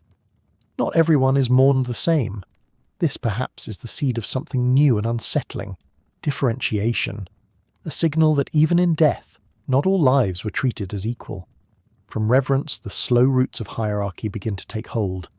It's a delicate change, subtle, almost imperceptible, but unmistakable when seen across thousands of years and hundreds of sites. Not all the dead are buried alike. At first, the variations may reflect age, role, or cause of death. A hunter with their tools, an elder wrapped in finely woven cloth. But gradually the patterns shift. A cluster of graves reveals that some individuals, sometimes even infants, are buried with disproportionate wealth. Ivory beads, rare shells, engraved antlers. Such materials require time, skill, and community effort to produce. And when that labour is bestowed on one grave and not another, it signals a new idea, that status might be inherited. In this, burial becomes a window not just into belief, but into structure. Archaeologists have long debated where and when social inequality began, but some of the earliest evidence lies not in settlements or monuments, but in graves. It's here, under layers of earth, that we first see the stirrings of legacy, of wealth or meaning passed from one generation to the next, embedded in ritual. Take the case of Sungir again. Alongside the elaborately buried child, another young individual, possibly a sibling, was buried with similar opulence. Both were adorned with ivory pins, polished discs, and thousands of beads sewn into clothing. These were not adornments of function or survival. They were symbols, not of what the children had done, but of what they represented: lineage, rank, perhaps even sacredness. The idea of burying a child with such care tells us that status was no longer earned. It could be bestowed. It could be imagined as intrinsic. And that quiet assumption, passed from elder to child, from grave to grave, would become the foundation of hierarchies to come. But we must be careful not to rush to conclusions. These early graves are not yet tombs of kings. They do not yet reflect the rigid, stratified societies of the Bronze Age. For now, inequality exists as a flicker, not a fortress. Many societies continued to bury their dead with egalitarian care, emphasizing shared rights over personal wealth. In some regions, burial sites were communal, undifferentiated. The Neolithic site of Çatalhöyük, for example, reveals burials beneath the floors of homes, bodies tucked into the same earth where the living slept and cooked. Their identity seemed to remain woven into the fabric of domestic life. Still, even in those places, questions linger. Why were some individuals buried with figurines or weapons while others were not? Why were some skulls painted or removed entirely? Ritual, memory, power? The answers remain elusive, yet the impulse behind them is clear: to shape how the dead would be remembered. And that, perhaps, is the most human thing of all. Not merely to bury, but to frame. To use death not only as an end, but as a message, to the living, to the ancestors, to whatever mystery lay beyond. The grave became a mirror in which the living glimpsed themselves, who we loved, who we followed, who we feared, and who we might one day become. Burial was never just a closing gesture. It was a kind of storytelling. Through arrangement, decoration, and care, the dead were narrated into something larger than their lives, into meaning. And through this storytelling, something powerful was set into motion, a way of relating to time that tethered memory to place, an identity to the soil itself. When we look at early burials not just as archaeological data, but as acts of expression, a deeper world opens up. Consider the site of Jebel Sahaba in what is now Sudan. Dated to over 13,000 years ago, the cemetery holds dozens of skeletons. Many show signs of violent death, embedded arrowheads, fractures, trauma. But they are buried nonetheless, carefully placed, sometimes with ochre or stone tools. Even in the aftermath of violence, there was still ceremony, still a need to mark the boundary between life and death, chaos and continuity. Burials are how memory becomes material. They are also how boundaries are drawn, not just between the living and the dead, but between groups. In some cases, burial grounds became territorial anchors. To bury someone in a place was to claim it. This is where our ancestors lie. It is one of the earliest forms of land identity, long before fences, deeds, or titles, and with it came a shift in how humans related to space. It was no longer just a landscape to move through, it became a landscape imbued with lineage. These sacred grounds began to knit together time, past, present, and future folded inward. Every burial reinforced a story, of origin, of continuity, of belonging. Over time, this could evolve into mythologies of descent, clan ancestors, founding figures, protectors of the land. And with that, new hierarchies emerged, not just of wealth or status, but of story. Who descended from whom began to matter, whose bones lay where began to shape whose voice was heard. Graves also invited a different kind of architecture, not one of walls or fortresses, but of memory, containers, stone cairns, earthen mounds, ringed enclosures. These were not homes for the living, but structures that oriented the living around the dead. They marked places not for productivity, but for presence. They were early temples, not because gods lived there, but because people were remembered there, and so burial slowly shaped civilization. Not with bricks, but with significance.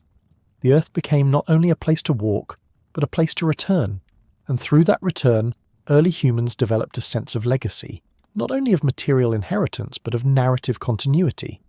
What you buried said something about what you valued. Who you buried said something about who you were. Across millennia, this logic deepened. Tombs grew more elaborate, grave goods more refined. The lines between reverence and status, memory and power, began to blur. A golden bead beside a jawbone could mean love or control. A weapon placed in a grave could be an honour or a warning. Burials became statements, and the living began listening closely. By the end of this prehistoric chapter, the simple act of burial, once perhaps nothing more than a gesture of care, had evolved into something denser, heavier with meaning. A body in the ground was no longer just a body. It was a symbol, a thread in a story that societies were beginning to weave for themselves, generation by generation. What was once a return to the earth became a message to the future. We see it especially in the emergence of formal burial grounds, cemeteries as shared spaces, not just for one person or family, but for entire communities. These places were often revisited, reused, and remembered. They were not places to forget, but to gather. Rituals around death, increasingly standardized, began to reflect not only sorrow, but structure. Songs were likely sung, objects placed with precision. Pathways walked in silence. These acts were not pragmatic. They were meaning-making, a way to tame the chaos of life by shaping the experience of death. And around these rituals, hierarchies slowly congealed. Some graves began to rise above others. Some sites became more prominent. Some names, if names existed in the ways we understand, were whispered more often. From beloved to revered, from revered to elevated, from memory to myth.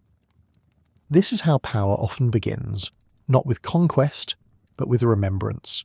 The person most honoured in death becomes the one most spoken of in life. And from that reverence can grow a lineage, a claim, an order of things. We can trace this subtle shift in the grave goods themselves.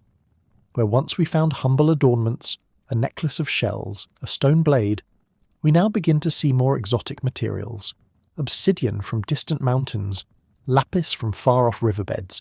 These aren't just tools or tokens, they are imports, evidence of connection, influence, reach. To be buried with such objects is to be aligned with networks, perhaps political, perhaps spiritual. Either way, it means one's death was not just a private sorrow but a public statement. And yet, for all of this, status, inequality, myth-building, we must remember the core remains emotional. The grave, before it is a monument, is a response to loss, a final act of care. In nearly every case, from the oldest burials at Kafse in Israel to the red ochre interments of Upper Paleolithic Europe, there is tenderness, precision, stillness. That does not change. What begins to shift, however, is what that tenderness is used for. In some places it stays intimate. In others, it begins to be leveraged, not only to remember the dead, but to organize the living. Who deserves what? Who inherits? Who leads? This chapter of our past, written not in words but in soil, marks a critical juncture. The dead no longer simply vanish. They remain, marked, remembered, and increasingly ranked. The hearth and the grave, once close companions, begin to diverge. One anchors the living, the other the stories we tell about who we are.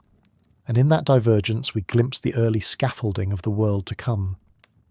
It began quietly, as all great shifts do, Not with a thunderclap, but with the slow murmur of seeds breaking soil, the padded steps of goats on softened ground, the distant scent of fire rising from a settled hearth. 10,000 years before the monuments of kings and gods, before walls carved borders into the world, a different kind of revolution was already underway, one not of empires, but of ecosystems.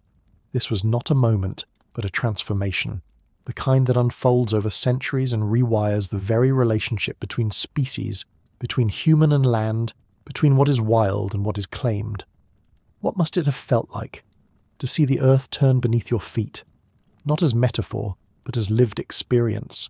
Forests shifting northward with the melting ice, rainfall patterns warping, lakes retreating. The world after the Younger Dryas was a world in motion, not of sudden apocalypse, but of relentless rearrangement.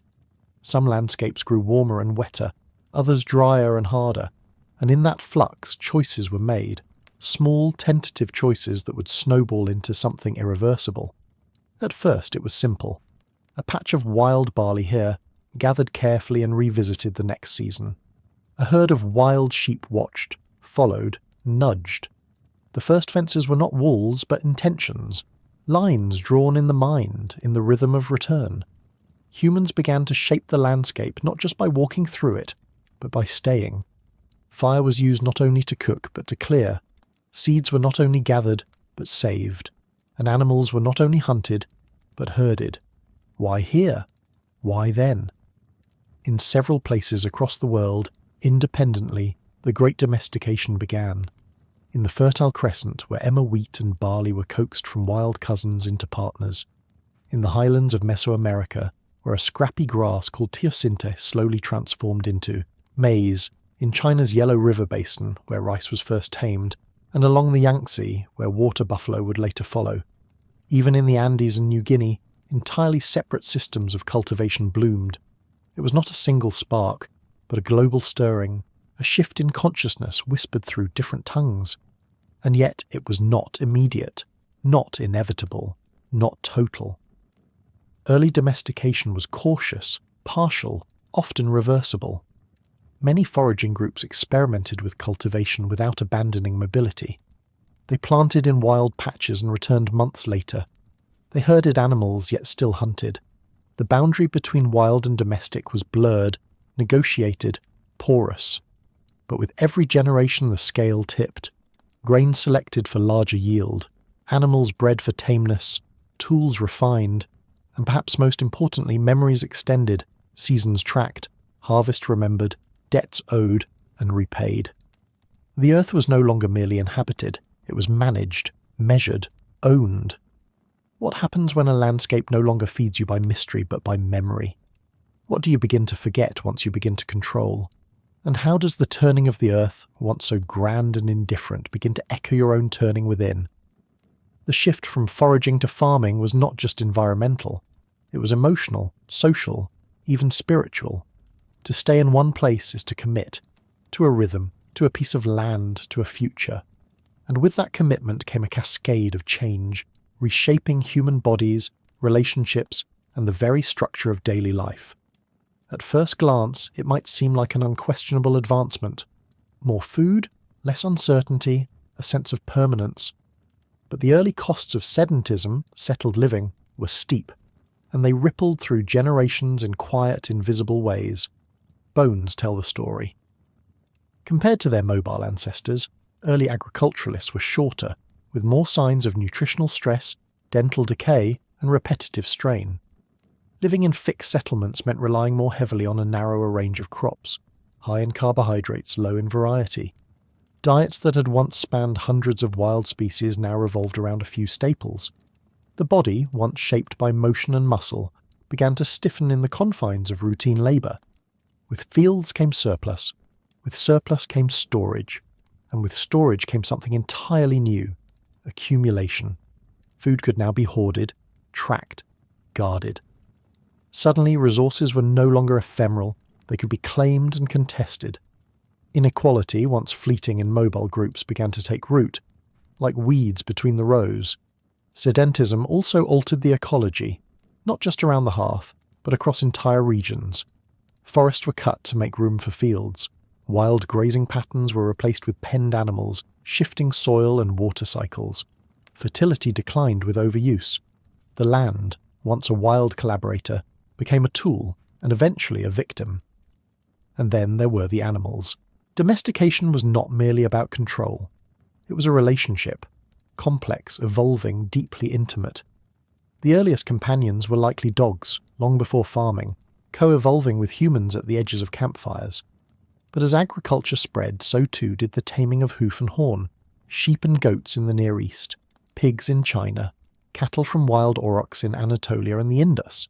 Each animal brought food, but also labour, warmth, manure and metaphor. They changed not only how humans lived, but how they thought. To raise an animal from birth, to feed it, shelter it, breed it, is to see life as something shapeable, predictable, contained. And so, slowly a new worldview emerged, one where nature was not an equal partner, but a system to be ordered. Yet this control came at a price: crowded settlements, stagnant water, close contact with animals. These conditions became the incubators of disease: measles, smallpox, tuberculosis, zoonoses, diseases that jump from animals to humans, began here, in the close breath of barns and hearths. For the first time, epidemics were possible. Illness no longer travelled as a whisper, but as a wave. And so, in the very moment humans seemed to gain mastery over the land, new vulnerabilities emerged, from the soil, from the animals, from each other. Settling down did not mean safety. It meant dependence, on harvests, on fences, on memory. To be sedentary was to tether survival to time itself. Time, once cyclical and fluid, marked by stars, migrations and ripening fruits, became increasingly linear, structured and watched. A calendar of obligations emerged: the planting season, the harvest, the days between. No longer could one simply move on when the landscape changed or when game grew scarce. Now the field held the future hostage. To leave meant to abandon not just a place, but a promise, a debt to next year's grain, next year's mouth. This new relationship to time began to change how people thought, not only about their environment, but about themselves. Planning became essential. The ability to anticipate, to organise, to remember grew in value. The mind of the forager, honed for spontaneity and sensitivity to the present, was now asked to look months ahead. Agriculture made futurists of us all, and with that future came new structures of labour. Tasks that were once distributed loosely across the band, hunting, gathering, sharing, became stratified. Some tilled soil, others herded, others wove, stored or built. Roles solidified. Generations began to inherit not just knowledge, but expectation. As labour specialised, so too did hierarchy. Surplus allowed certain individuals or families to rise in status, not by strength or wisdom alone, but by possession. Land became value. Lineage became power. Ownership, the notion that something could belong to one and not another, began to shape identity itself. And as the first fences were drawn, the first lines of exclusion were sketched into culture. Still, these early farming communities were not yet cities, not in the way we imagine walled civilizations with palaces and kings. But something had begun. At places like Jericho, we see the first traces of concentrated settlement: walls, towers, enduring structures built from stone and mud brick. These were not simple campsites, but enduring nodes in the landscape, meant to last beyond a single lifetime. Jericho, rising from the Jordan Valley, is among the oldest known continuously inhabited places on Earth. By 9000 BCE, it had already grown into a formidable presence. A cluster of homes ringed by a stone wall, a circular tower built with coordinated labour. There is no evidence of monarchy or conquest here. And yet the effort required, cutting stone, organising builders, planning defence, suggests something new. A community investing not just in survival, but in permanence. Meanwhile, across the Anatolian plateau, another place tells a different story. Çatalhöyük, dense and sprawling, lacked streets entirely. Houses were packed tightly together, accessible by ladders from the rooftops. The living and the dead cohabited, burials beneath sleeping mats, bones beneath ovens. There were no clear temples, no palaces, but everywhere, murals, shrines, figurines, suggested meaning, memory and ritual. Here was urban life, before urban order, a tangle of intimacy and complexity, a place where hundreds, perhaps thousands, lived in proximity, negotiated daily space, and navigated the friction of shared life. No walls, no hierarchy as we know it, yet unmistakably a turning point. For if a city is not defined by rulers or roads, but by density, by the folding of many lives into a shared rhythm, then Çatalhöyük may well be our first heartbeat. But it was a heartbeat marked not by conquest, but by coexistence. In these early urban experiments, the architecture was not imposed from above, it emerged from within. Walls were shared, roofs were paths. The home was both a private refuge and a public interface. There were no palaces towering over neighbourhoods, no ruling elite in polished stone. If hierarchy existed, it was subtle, perhaps relational, perhaps ritualised, but not yet institutional. And within these shared walls, life unfolded in complexity. Each house was not merely a shelter, but a memory palace, a place of ritual, of repetition, of return. Hearths burned in the same corners, generation after generation. Walls were replastered dozens of times, often painted with red ochre, and scenes of animals, vultures, or abstract symbols. Some rooms held cattle skulls embedded in their walls, polished and sacred, a kind of domestic shrine. Others revealed burials beneath the floors, family members or honoured dead laid to rest beneath the feet of the living. In Çatalhöyük, life and death were layered, literally and metaphorically. There was no separation between the sacred and the mundane, no distant temple removed from daily life. Instead, ritual lived inside the domestic sphere. This intimacy of the sacred marked a world not yet fractured by state and subject, by priest and peasant. It was a spirituality embedded in everyday gestures, the act of cooking, the painting of walls, the whisper to ancestors beneath the floor. This embeddedness, this weaving of belief and survival, remained a defining feature of many early settled communities. For while agriculture brought more food, it also brought more uncertainty. A bad harvest could mean starvation. A disease outbreak could ripple through tightly packed homes. As dependency on the land deepened, so too did the need for explanation. Why did the rains not come? Why did the fields fail? And perhaps, in asking, early humans turned inward, toward gods, spirits, and forces that might be coaxed, appeased, or thanked. Thus, the metaphysical landscape began to evolve alongside the physical one. Where foragers had once moved fluidly through wild ecologies, now farmers began to carve cosmologies into fields and walls. The sky was no longer merely watched, it was tracked, mapped, interpreted. Lunar calendars emerged. Solar alignments were marked in stones.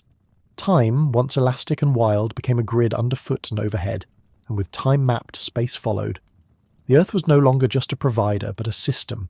Rivers were channeled, terraces carved into hills, crops rotated, animals bred selectively.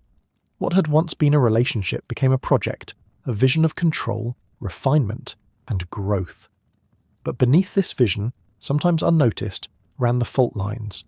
Sedentism, for all its bounty, also meant exposure. To famine, to epidemic, to conflict. Once humans settled, land became territory. Territory became identity. And identity, in times of stress, became division. The seeds of war were not yet sown in battlefields, but in fields themselves, in the quiet question, who controls the harvest? Agriculture promised plenty, but it also birthed the fear of scarcity. And from that fear came walls. Not just the stone walls of Jericho or the mud brick boundaries of domestic homes, but conceptual walls, divisions of ownership, identity, and belonging. Where once the landscape had been a shared conversation between people and place, now it began to fragment into parcels. A plot was not just a source of food, it was a claim, a birthright, a legacy, and with boundaries came tension. As communities grew and land grew scarce, or as climate shifted once again and forced migration, groups found themselves in competition not only for resources, but for certainty, for stability, for continuity. In this emerging landscape, the human body itself began to bear the marks of change. Skeletal remains from early agricultural societies reveal signs of hard labour, malnutrition, and disease. Life expectancy fell, stature declined, The romantic image of the farmer, tending his fields in quiet harmony, must be tempered by this reality. The early Neolithic was in many ways a harder life than the Paleolithic, but it was also a different kind of hard. The difficulty was not in the chase, the hunt, the sudden frost. It was in the repetition, the accumulation, the relentlessness of time. Days folded into seasons, seasons into years, and years into generations who inherited not only knowledge, but systems, social, ecological, spiritual. Still, amid the struggle, new forms of meaning blossomed.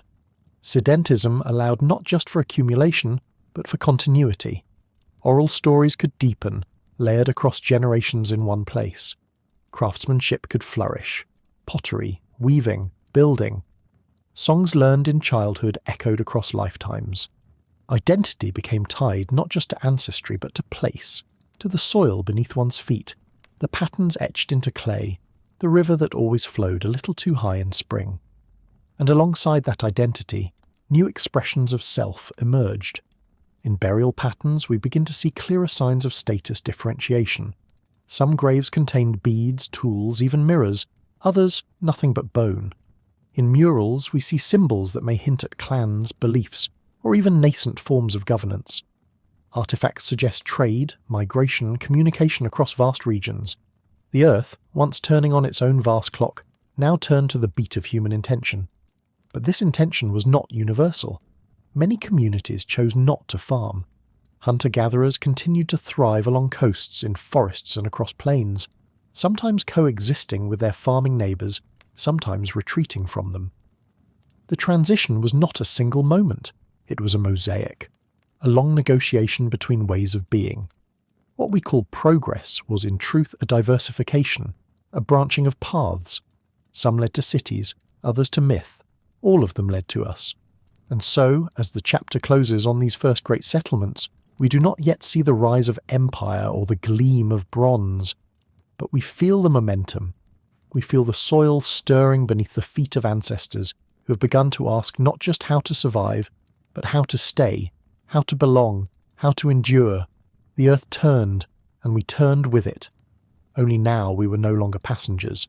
We had begun to steer.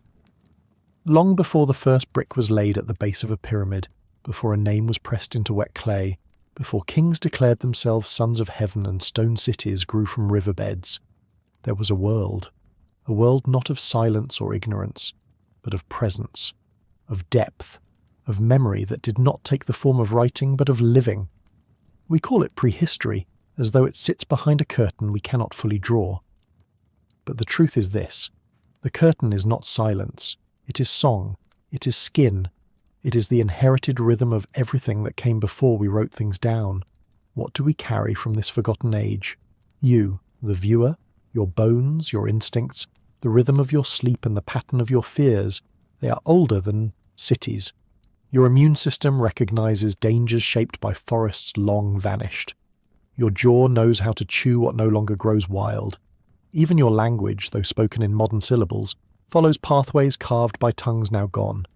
In your blood lives a chorus of migrations, bottlenecks, interminglings, a deep genetic palimpsest where Denisovan shadows linger, and the Neanderthal smile still flickers through the eye socket of a newborn child.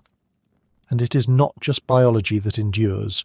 The ways we think, how we narrate the world, how we long for meaning, those too are artifacts, passed down not in stone but in metaphor. The sacredness of circles, the rhythm of stories told around fire, the sanctity of ancestors buried beneath the home, these are not ideas invented with agriculture or writing. They are older than the fields, older than the scripts, older even than the gods with names. The great irony is that we call this the age of forgetting, but it was here that we learned how to remember. Oral tradition, far from being primitive, was a vault more resilient than papyrus. Through the mouth of a grandmother or the breath of a shaman, knowledge was sung, enacted, repeated across centuries without ink. What foods to eat, what winds meant storm, what stars returned with the herds, all encoded in tale and ritual. In a world without shelves, memory lived in the body, and then, as time unfurled, some things were set down in symbol, a scratch on bone, a carved figure, a painted bison whose form shimmered in torchlight. These were the beginnings, not of history, but of memory trying to become permanent. But permanence is always a lie. For every idea we preserved, a dozen vanished. Languages dissolved like mist. Species blinked out with no name to mark them. How many gods, never carved into stone, were once beloved? How many lullabies were sung to sleep under stars whose names are now dust? If what we carry is immense, what we've lost is unfathomable. And it is in that space, in the tension between inheritance and disappearance, that we must ask, what does it mean to live not just in the now, but across the span of deep time? To live in deep time is to accept that our present is not the summit of some inevitable climb, but one of many possible outcomes, fragile, contingent, evolving. It means understanding that what feels ancient to us, the pyramids, the tablets, the names etched in stone, were themselves born from a lineage of silence and slow becoming. The minds that shaped the first cities, who traced constellations onto ceilings or planned the seasonal harvests, were not fundamentally different from those who knapped flint or painted hands in ochre deep in the caves of Sulawesi. To live in deep time is to realize that for the vast majority of our existence, humans lived without walls. Not just literal walls, but conceptual ones. Without the separations we now take for granted between the sacred and the mundane, between economy and ecology, between self and world. The people of the deep past were not caught in a fog of unknowing. They were immersed in their worlds, woven into them. Animism wasn't a superstition. It was a worldview in which the boundary between human and nature was porous, reciprocal. The forest could speak, the river could grieve, the stone could remember. In this age before the first brick, humans were neither rootless nor naive. They moved, yes, following the rhythm of animals, seasons, rains. But they moved with intention and with memory. Migration was not exile. It was belonging stretched across space. And in that movement, knowledge travelled. We find echoes of tool types across continents, shared not by conquest, but by the slow spread of ideas carried in calloused hands and traded across fires. But knowledge was not always shared. With every death, a library could be lost, a herbal remedy known only to one, a story held by a grandmother who never taught it, an animal whose patterns were understood by one pair of eyes. In a world without writing, memory was a precious living thing, fragile, communal, constantly rehearsed. To remember was to survive. Still, the losses came. Not all were gentle. With climate shifts, with the spread of agriculture, with the domestication of land and labour, entire worldviews were replaced. Languages vanished before they were ever written down. Rituals faded as the seasons themselves changed. Some changes were slow and organic. Others may have come with grief, with confusion, with resistance. For those who lived at the borderlands of old and new, at the edges of the forest now cleared for field, the world must have felt like it was unravelling. The stars were the same, but their meanings were changing. And then there were the species we left behind, the mammoths, the aurochs, the cave lions and dire wolves, each extinction not just an ecological event but a psychological rupture. To lose a giant is to lose a story, a relationship, a part of the self that once stood beside it. We often speak of these losses in scientific terms, range maps, bone counts, but the emotional landscape they left behind is harder to chart. What did it feel like to be the last child to hear a mammoth's trumpet echo across a glacial plain? What myths were born from that silence? To live in deep time is to stand in awe of all that came before and to mourn all that slipped away. It is to understand that forgetting is not failure. It is the natural consequence of being a species with limited breath, limited memory, and an unlimited hunger for meaning. And so we forget. But we also rebuild. This dual motion of forgetting and rebuilding is the heartbeat of human time. In every generation something vital is lost, and in every generation something new is born. We inherit not just the songs and tools of our ancestors, but their silences too, the spaces between the notes, the shadows behind the firelight. What we know of them is a fragment, a sherd of pottery in the soil of time, but from those fragments we craft new stories. Not to replace what was lost, but to honour the shape of what remains. The world before writing was not a blank page. It was a palimpsest, rewritten again and again by wind, footstep, ritual. To walk through a landscape was to walk through memory. A bend in the river held a birth. A certain tree marked where a grandmother had vanished. A cave mouth remembered the ceremony of coming of age. These were not myths in the abstract. They were place-anchored, embodied truths, and they were passed down not through monument, but through gesture, repetition, and the gaze of elders. Kinship was not limited to blood. It extended outward, to animals, rivers, stars. The early dead were buried in ways that show a profound tenderness, a sense of continuity. Beads placed carefully beside a jawbone. A hand curled inward, as if still holding something invisible. In these small acts we glimpse a kind of time that is cyclical rather than linear, where life, death, and memory form an unbroken loop. To live in deep time is to be humbled by this loop. It asks us to see ourselves not as the final chapter, but as a brief stanza in a song that has been sung since the first hands met stone. And in this song, our ancestors sang not just of survival, but of beauty, of fear, of the sacred. When they carved figures from bone or painted red ochre spirals into dark cave walls, they weren't merely decorating. They were naming the invisible, reaching across generations, embedding meaning in matter. These gestures, those early artworks, songs, tools, are among the few things that survived. But most did not. Languages evaporated like dew. Clans were folded into others. Stories that once guided a people's relationship with the moon or the wind are now only hinted at in a burial posture or a stain on a cave ceiling. And yet even in loss there is pattern, because what survives across all these vanished cultures is not just material, it is form. Human beings, wherever they were, built circles. They sang in rhythm. They used fire to mark time. They named the stars. They mourned their dead and feared the unknown. These forms tell us something deep and essential, that though we have forgotten the specifics, the shape of the human experience echoes across millennia. To live in deep time is to listen for that echo, to understand that meaning is not the exclusive property of modern minds, that sacredness did not begin with temples, and wisdom did not begin with scripts. It began here, before the first brick was ever laid, and here too we find the foundations of everything that would follow. The bricks themselves, mud, straw, fired clay, would eventually rise. Temples would cast shadows on plains, bureaucracies would be born, armies would march.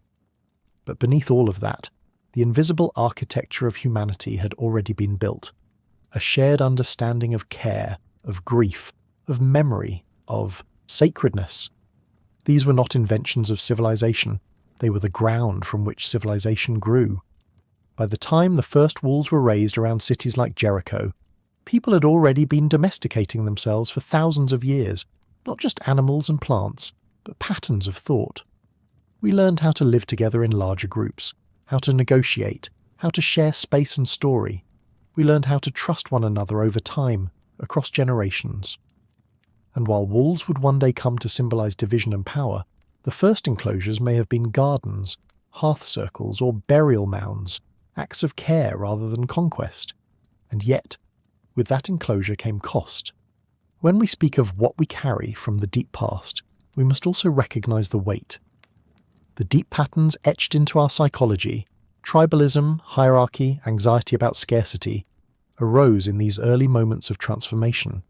As people began to settle, to store food, to divide space, the fragile egalitarianism of foraging bands began to strain. Some had more, others had less. Memory, once shared freely through song and ritual, could be hoarded, politicized, encoded into lineage or bloodline. Inequality is not new, but it deepened as our capacity to enclose grew. Land, labour, even time itself, these became things that could be owned, controlled, measured. And yet, even as the seeds of future empires were being sown, the echoes of the old world still lingered. In the stories we passed down, in the circles we still drew, in the graves where the dead still lay with beads over their eyes, as if to guide them into the dark. The question lingers: what was lost? Languages, tens of thousands of them, once rippled across the world like birdsong. Each held metaphors for wind, for longing, for the angle of the moon that we can no longer translate. Ecological knowledge once woven into every step, where to find a route after drought, when to leave a forest undisturbed, has faded from memory. Worldviews that saw the world as animate, relational, alive, gave way to ones that divided and conquered. With the rise of monument and monumentality came a forgetting of subtlety, of seasonal rhythms, of listening, and with each forgetting, a narrowing. The world became more human-centered. Our buildings grew taller, but our stories shorter. We began to think in generations, not in epochs, in lineages, not landscapes. Where once a mountain could be an ancestor, it now became a resource. Where once the sky was a companion, it now became a clock. But the old patterns never disappeared entirely. They linger in the ways we still gather around fires, still tell stories to children, still mark our dead with care. They linger in the dreams that speak in archetypes older than cities, older than writing.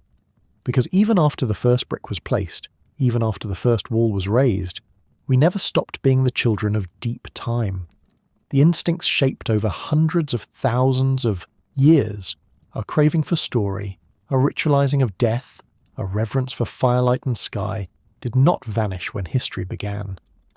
They folded themselves into our new lives, like rivers running beneath stone roads. We may have learned to write, but long before we recorded our histories we had already built a library in our bones, and so we end here, on the threshold.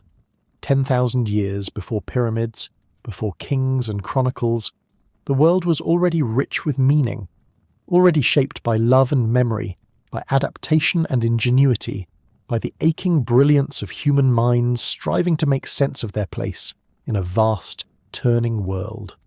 When we ask what life was really like before the first brick, we're not just asking about tools or habitats. We're asking about the shape of consciousness. We're asking about what it felt like to be alive in a time when time itself was not yet measured, when the world had no borders, and when every hill or stream could still speak. What we inherit from that time is not just genetics, nor even culture in the shallow sense. We inherit an entire orientation toward existence, a tendency to search for pattern, to mark transitions with symbol, to yearn for connection beyond what the senses can see. These are not primitive instincts. They are our deepest wisdom. They are the compass by which we once navigated a world that had no roads. At the same time, we carry the weight of what was lost, not to lament it endlessly, but to remember it responsibly, to know that the ancient world was full of languages and lifeways we will never recover, that the path to now was not inevitable, that others once walked other roads, and that those paths mattered too. To live in deep time is to hold both inheritance and amnesia with equal reverence, and perhaps this is the quiet revelation of it all, that the so-called beginning of history is not a beginning at all but a transition, a bridge between ways of being, a point not of origin, but of transformation. Just before writing, before monument, before empire, humanity had already passed through innumerable revolutions in thought, in ritual, in intimacy with the land. They left few bricks, but they left fingerprints on cave walls, paths through forests, fire circles on stone, and songs in the mouths of children. They left echoes, and we, standing here thousands of years later, can still hear them if we listen. So we end not with a wall, but with a whisper, not with a monument, but with a question. What will future generations remember of us, from the layer just before the next brick is laid? What will we choose to carry forward? And what, in the turning of the earth, are we willing to leave behind? Thank you, fellow Sapien, for walking this long arc of time with us. Topic journey, where the buried past still speaks, and the future is shaped by its whisper. If this story helped you feel wonder, or clarity, or a quiet sense of closeness to our deep ancestors, then thank you for giving it your time and presence. These moments we share across millennia are not small. Perhaps there was a detail, a single shape carved in stone, a firelit face, or the hush of a vanished forest that still lingers in your thoughts. Whether it was the image of hands pressed into cave walls, the flicker of hearthlight over shared food, or the silence before the first brick was ever laid, these are the threads that bind our small, thoughtful community. If something from this journey stayed with you, I invite you to leave a comment, as a quiet offering to others who are listening too. If you'd like to join us again, liking or subscribing helps us keep telling these stories, and soon we'll follow another forgotten thread through time. Until we meet again, Stay curious, stay thoughtful,